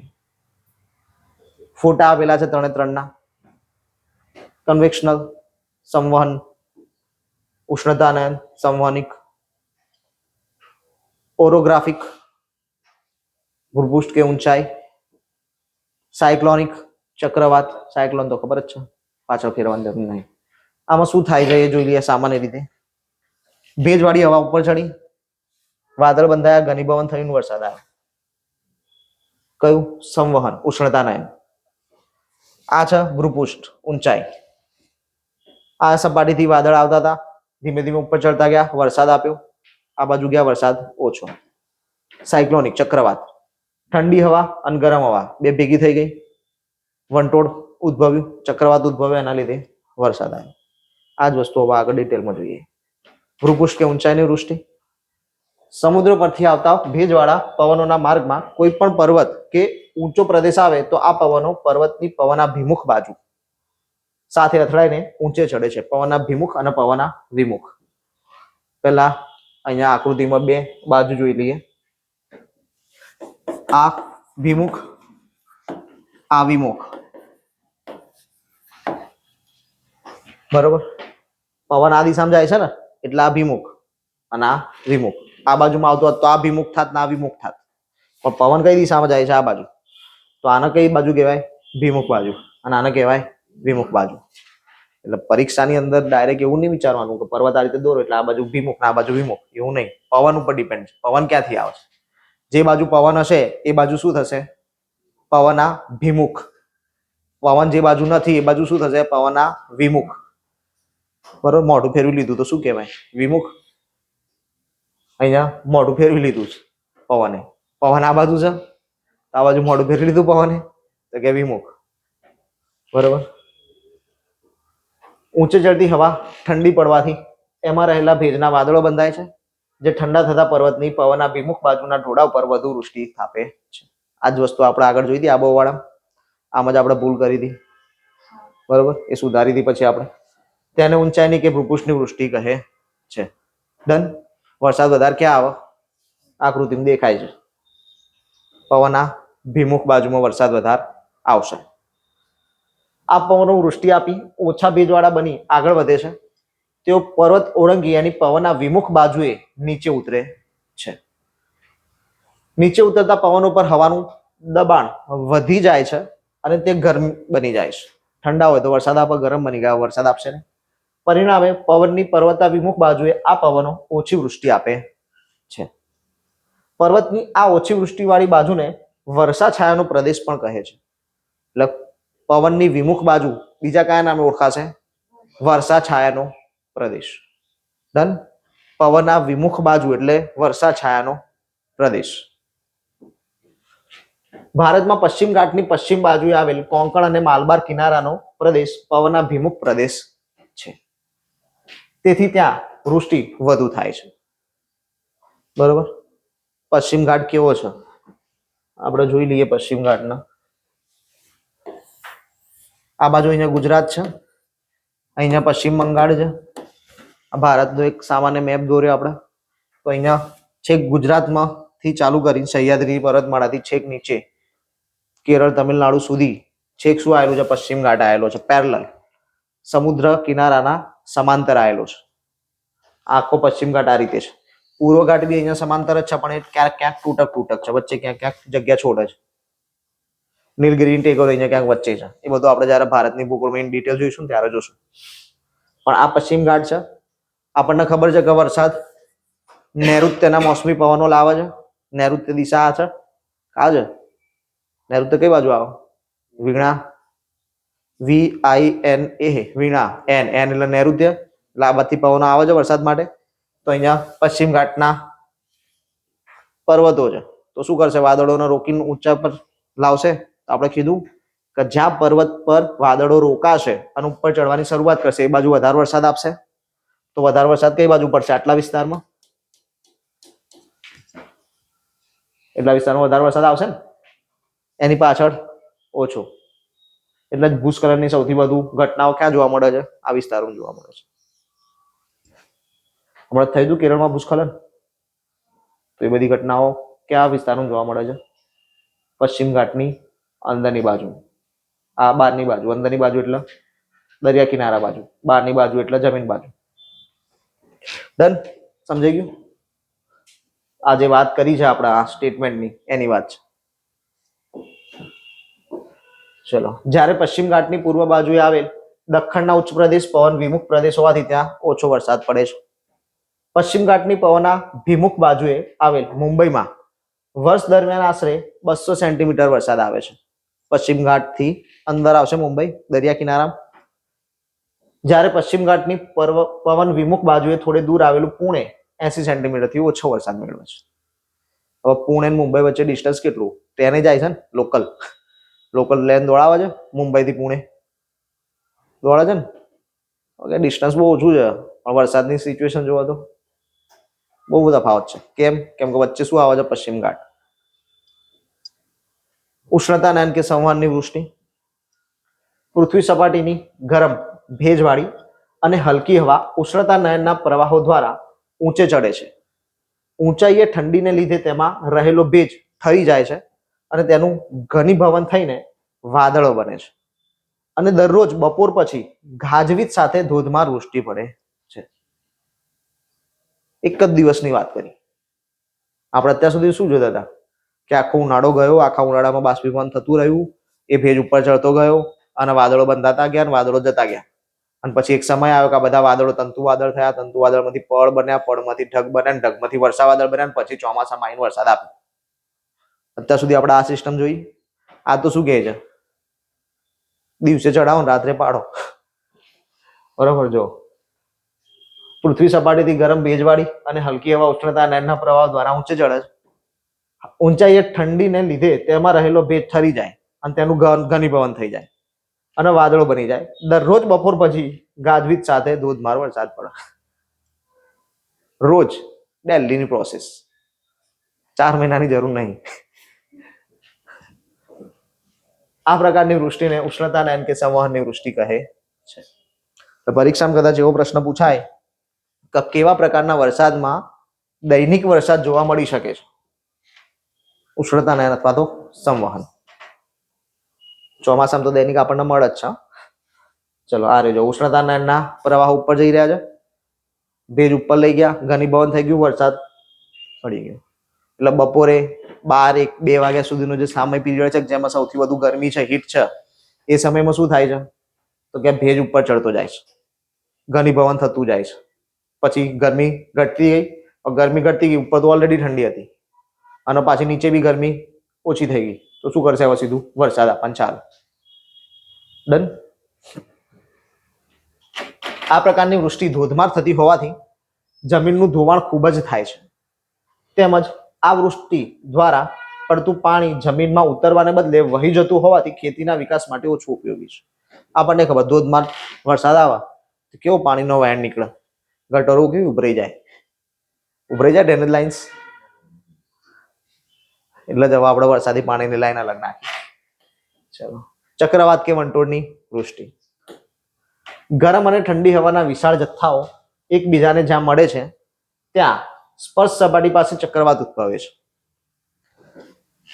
આ બાજુથી ઠંડો પ્રવાહ આવ્યો, આ બાજુથી ગરમ પ્રવાહ આવ્યો, બે અથડાયા એકબીજાને. તો હવે શું થશે?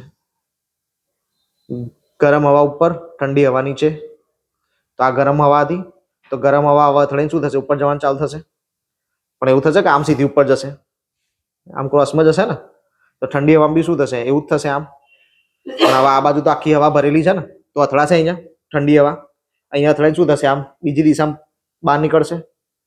ઉપરની હવા બી સેમ થશે, એ બી આમ બહાર નીકળશે. તો ઓપોઝિટ ડાયરેક્શનમાં ફરવાનું ચાલુ થઈ ગયું. તો એના કારણે વચ્ચે શું થશે? કેન્દ્ર અને આજુબાજુ હવા ફરવાનું ચાલુ થઈ જશે. આ રીતે આખો ચક્રવાત રચાશે. બોર્ડ પર ખબર ના પડે. કેમ ના ખબર પડે? કેમ કે હવા બે આમ સામ સામે આવશે અને પછી ફરશે કેવી રીતે? આમ બોર્ડ પર આવું કેવી રીતે બતાવવાનું?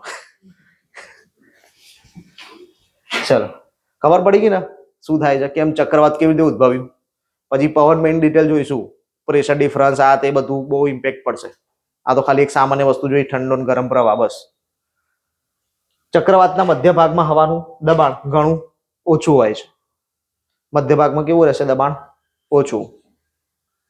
પરિણામે ચારે બાજુએ આવેલી ભારે દબાણવાળી હવા ચક્રવાતના કેન્દ્ર તરફ વેગ સાથે ધસી આવે છે. ફરવાનું ચાલુ થઈ ગયું ઇન્ટરનલ.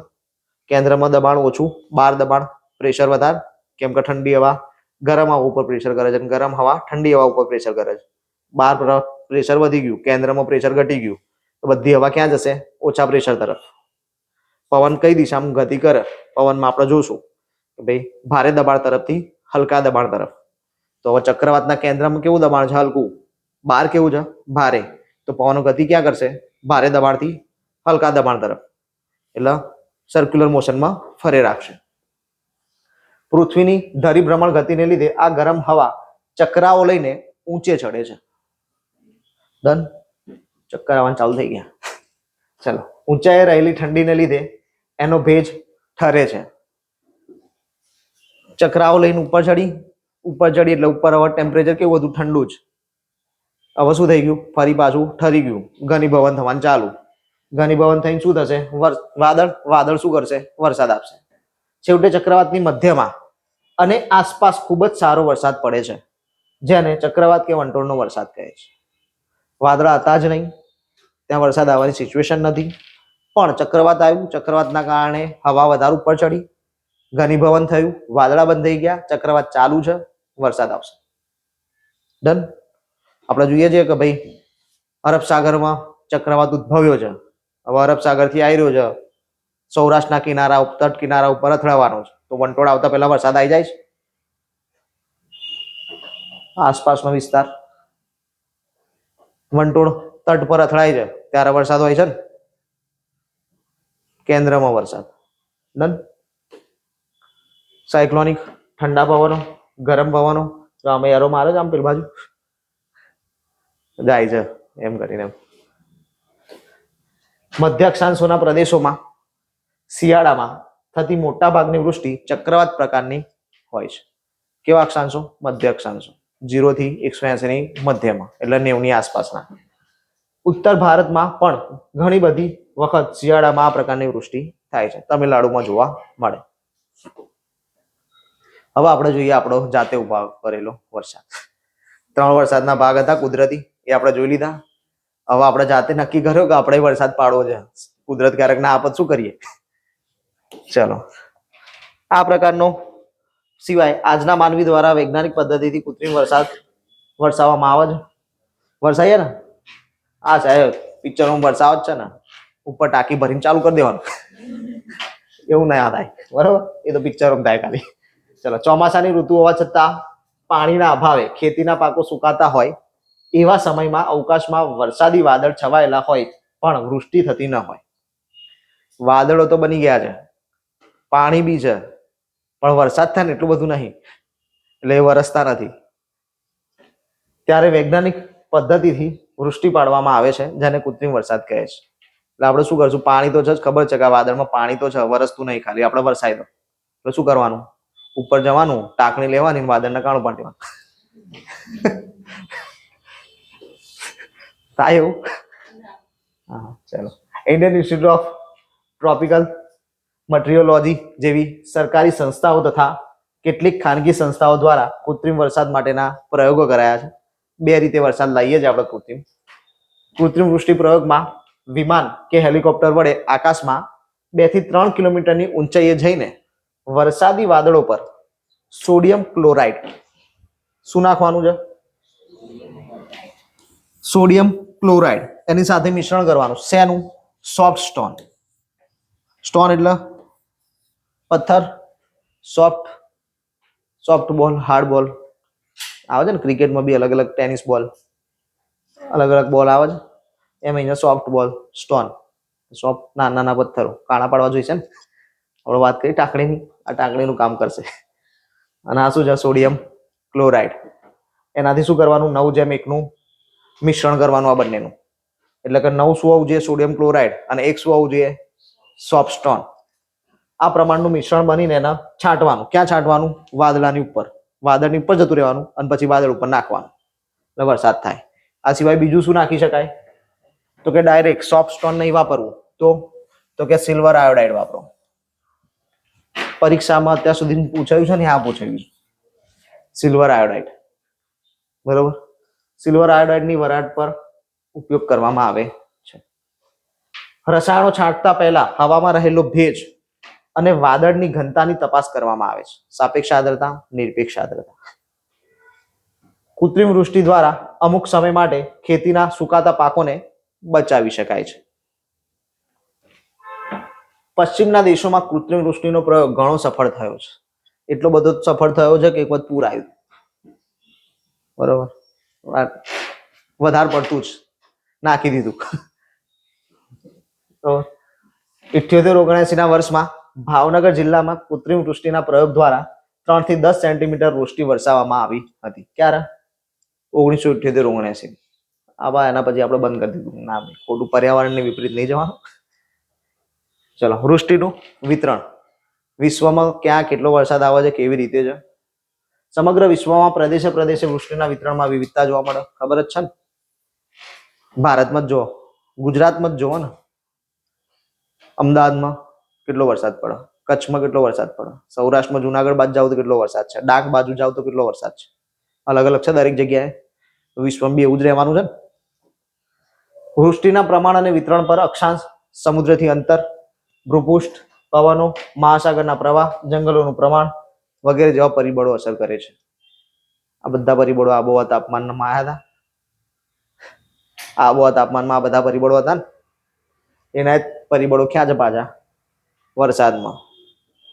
વિષુવવૃત્તની આસપાસ 10 સેન્ટીમીટર થી 20 સેન્ટીમીટર અક્ષાંશો, સેન્ટીમીટર નહીં, ડિગ્રી, 10 ડિગ્રીથી 20 ડિગ્રી અક્ષાંશો વચ્ચેના પટ્ટામાં સૌથી વધુ વૃષ્ટિ થાય છે. સૌથી વધુ વરસાદ ક્યાં આવે છે? વિષુવવૃત્તની નજીકમાં. તો 10 થી 20. વિષુવવૃત્ત પોતે 0, આ પૃથ્વીનો ગોળો. આ વિષુવવૃત્ત, ભાઈ થોડું ઉપર નીચે થઈ ગયું, ચલાવી લેજો. આ વિષુવવૃત્ત, બરોબર. આપણે બીજી લાઈન પાડી દઈએ ને, લાંબી કરી દઈએ થોડી, બસ. આ વિષુવવૃત્ત. હવે આ 10 થી 20 નો ગાળો. માનો કે અહીંયા ક્યાંક 10 હશે. આ જે પટ્ટી છે એ 10 થી 20 થઈ, આ પટ્ટી 10 થી 20 થઈ. તો સૌથી વધુ વરસાદ ક્યાં આવે છે? આ બે પટ્ટી વાળા વિસ્તારમાં. ધન એક અંદાજ પ્રમાણે અહીં વર્ષ દરમિયાન 150 થી 300 સેન્ટીમીટર વરસાદ પડે છે. 150 થી 300 સેન્ટીમીટર જેટલો વરસાદ આ જગ્યા ઉપર આવી જાય છે. વિષુવવૃત્તથી ધ્રુવો તરફ જતા બંને ગોળાર્ધમાં વૃષ્ટિનું પ્રમાણ એકંદરે ઘટતું જાય છે. આપણને ખબર છે કેમ ઘટશે? કેમ વરસાદ ધ્રુવો તરફ જઈશું તો ઘટશે? કેમ કે ધ્રુવો તરફ જઈશું એટલે ભેજ ઘટશે. કેમ ધ્રુવો તરફ જતા ભેજ ઘટશે? કેમ કે જેમ ધ્રુવો તરફ જઈશું એમ સૂર્યપ્રકાશ ઘટશે. તો સૂર્યપ્રકાશ ઓછો, બાષ્પીભવન ઓછું, બાષ્પીભવન ઓછું, ભેજ ઓછો, ભેજ ઓછો, વાદળા ઓછા, વાદળા ઓછા, વરસાદ ઓછો. એક લાઈન ચાખી. ચલો, પછી 25 થી 35 અક્ષાંશ વૃત્તો વચ્ચે આવેલા પ્રદેશો પર હવાના ભારે દબાણના કાયમી પટ્ટા રચાયેલા હોવાથી અહીં ઘણી ઓછી વરસાદ પડે છે. કેમ? કેમ કે પ્રેશર છે. હવાના ભારે દબાણના કાયમી પટ્ટા છે. હાઈ પ્રેશર છે. પ્રેશર વધારે હોવાના કારણે ત્યાં વરસાદ વધારે આવતો નથી. ક્યાં? 25 થી 30. 10 થી 20 માં સૌથી વધારે, 25 30 માં ઓછો વરસાદ. અનવૃત્તીય ગુરુદાબપટ્ટમાં સરેરાશ 80 થી 90 સેન્ટીમીટર વૃષ્ટિ પડે છે. એટલે કયું? 22.3 ઉપર 23.5 ની આસપાસ આવ્યા હતા આપણે. 23.5 આપણે જોયું હતું કર્કવૃત મકરવૃત ને બધું. એનથી ઉપર આપણે જોયું હતું કે અયનીય ગુરુદાબ એટલે હાઈ પ્રેશર, જે હાઈ પ્રેશર છે એની વાત છે. 80 થી 90 સેન્ટીમીટર વરસાદ પડશે. અહીંયા આવેલા રણ પ્રદેશમાં તો 10 સેન્ટીમીટરથી પણ ઓછો વરસાદ પડે છે. જો ત્યાં આ વિસ્તારની અંદર રણ પ્રદેશ છે તો ઓછો વરસાદ. કયા પટ્ટામાં? 25 થી 35. ધ્રુવીય પ્રદેશોમાં ઠંડીને કારણે બાષ્પીભવન થતું નથી. આપણને ખબર છે સૂર્યપ્રકાશ એક તો ઓછો મળે છે, એમાં બરફ છે.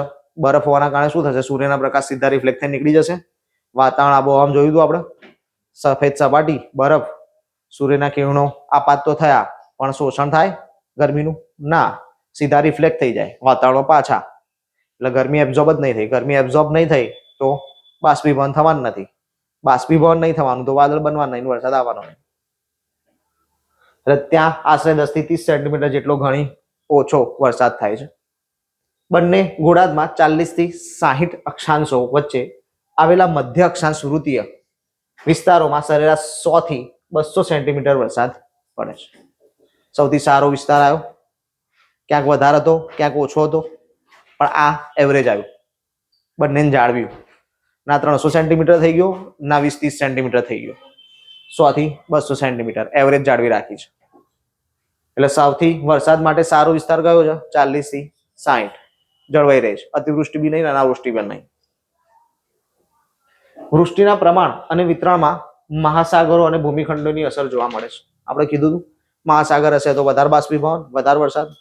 જમીન પ્રદેશ હશે ઓછું બાષ્પીભવન, ઓછો વરસાદ.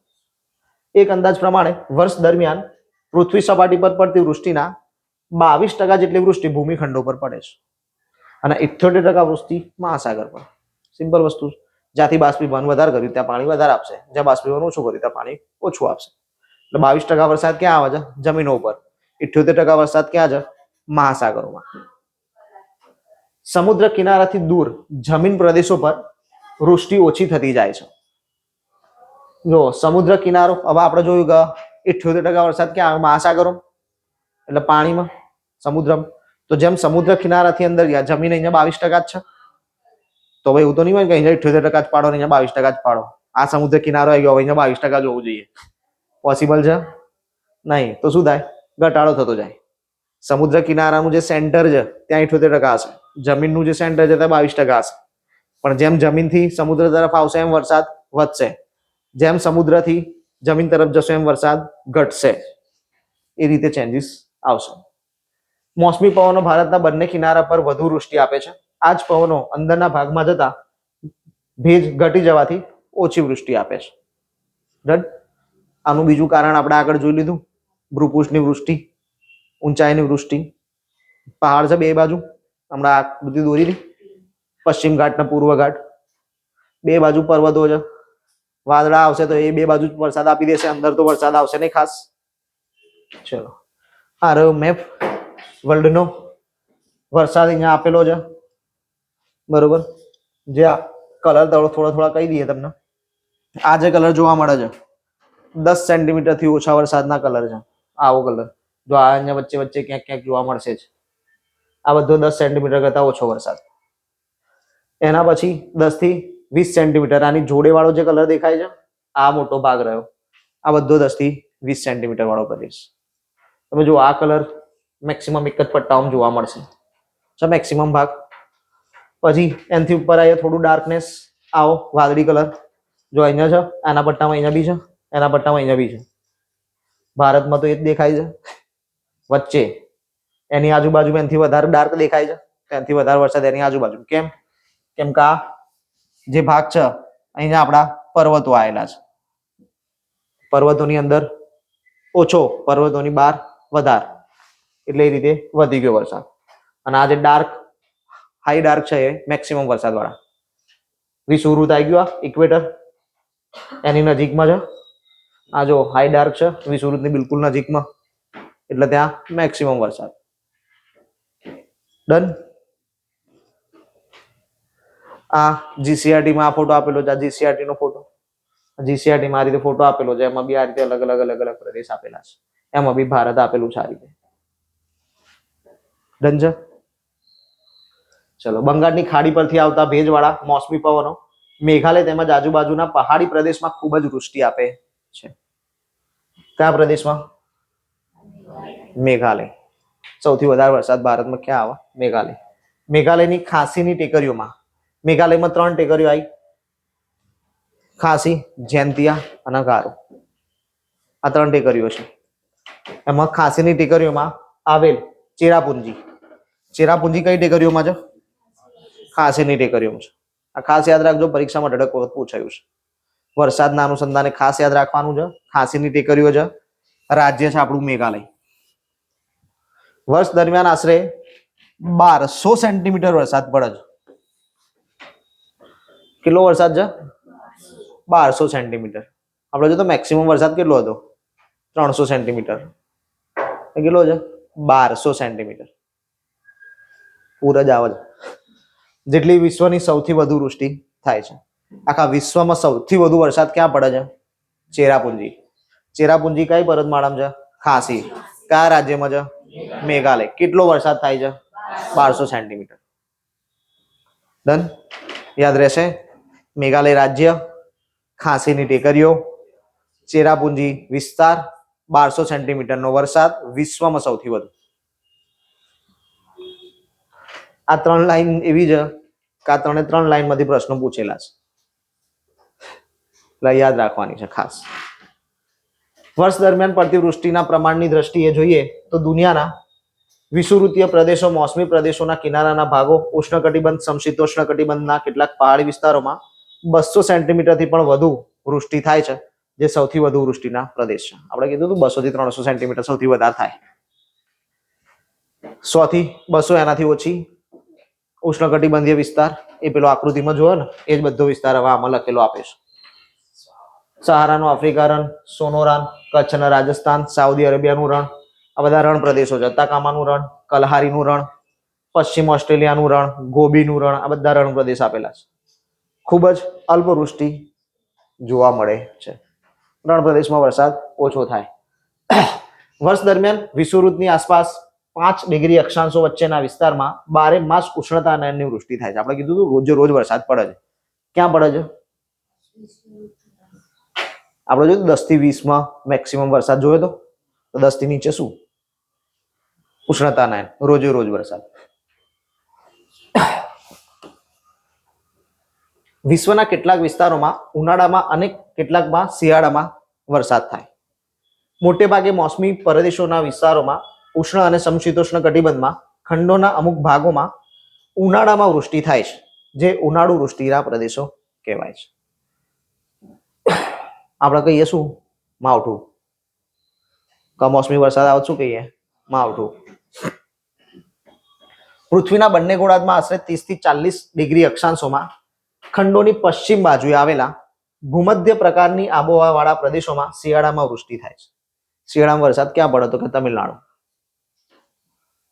આ સિવાય બંગાળની ખાડી પર થઈને આવતા ઈશાન કોણીય મોસમી પવનો ભારતના તમિલનાડુ અને ઉત્તર શ્રીલંકામાં શિયાળામાં વૃષ્ટિ આપે છે.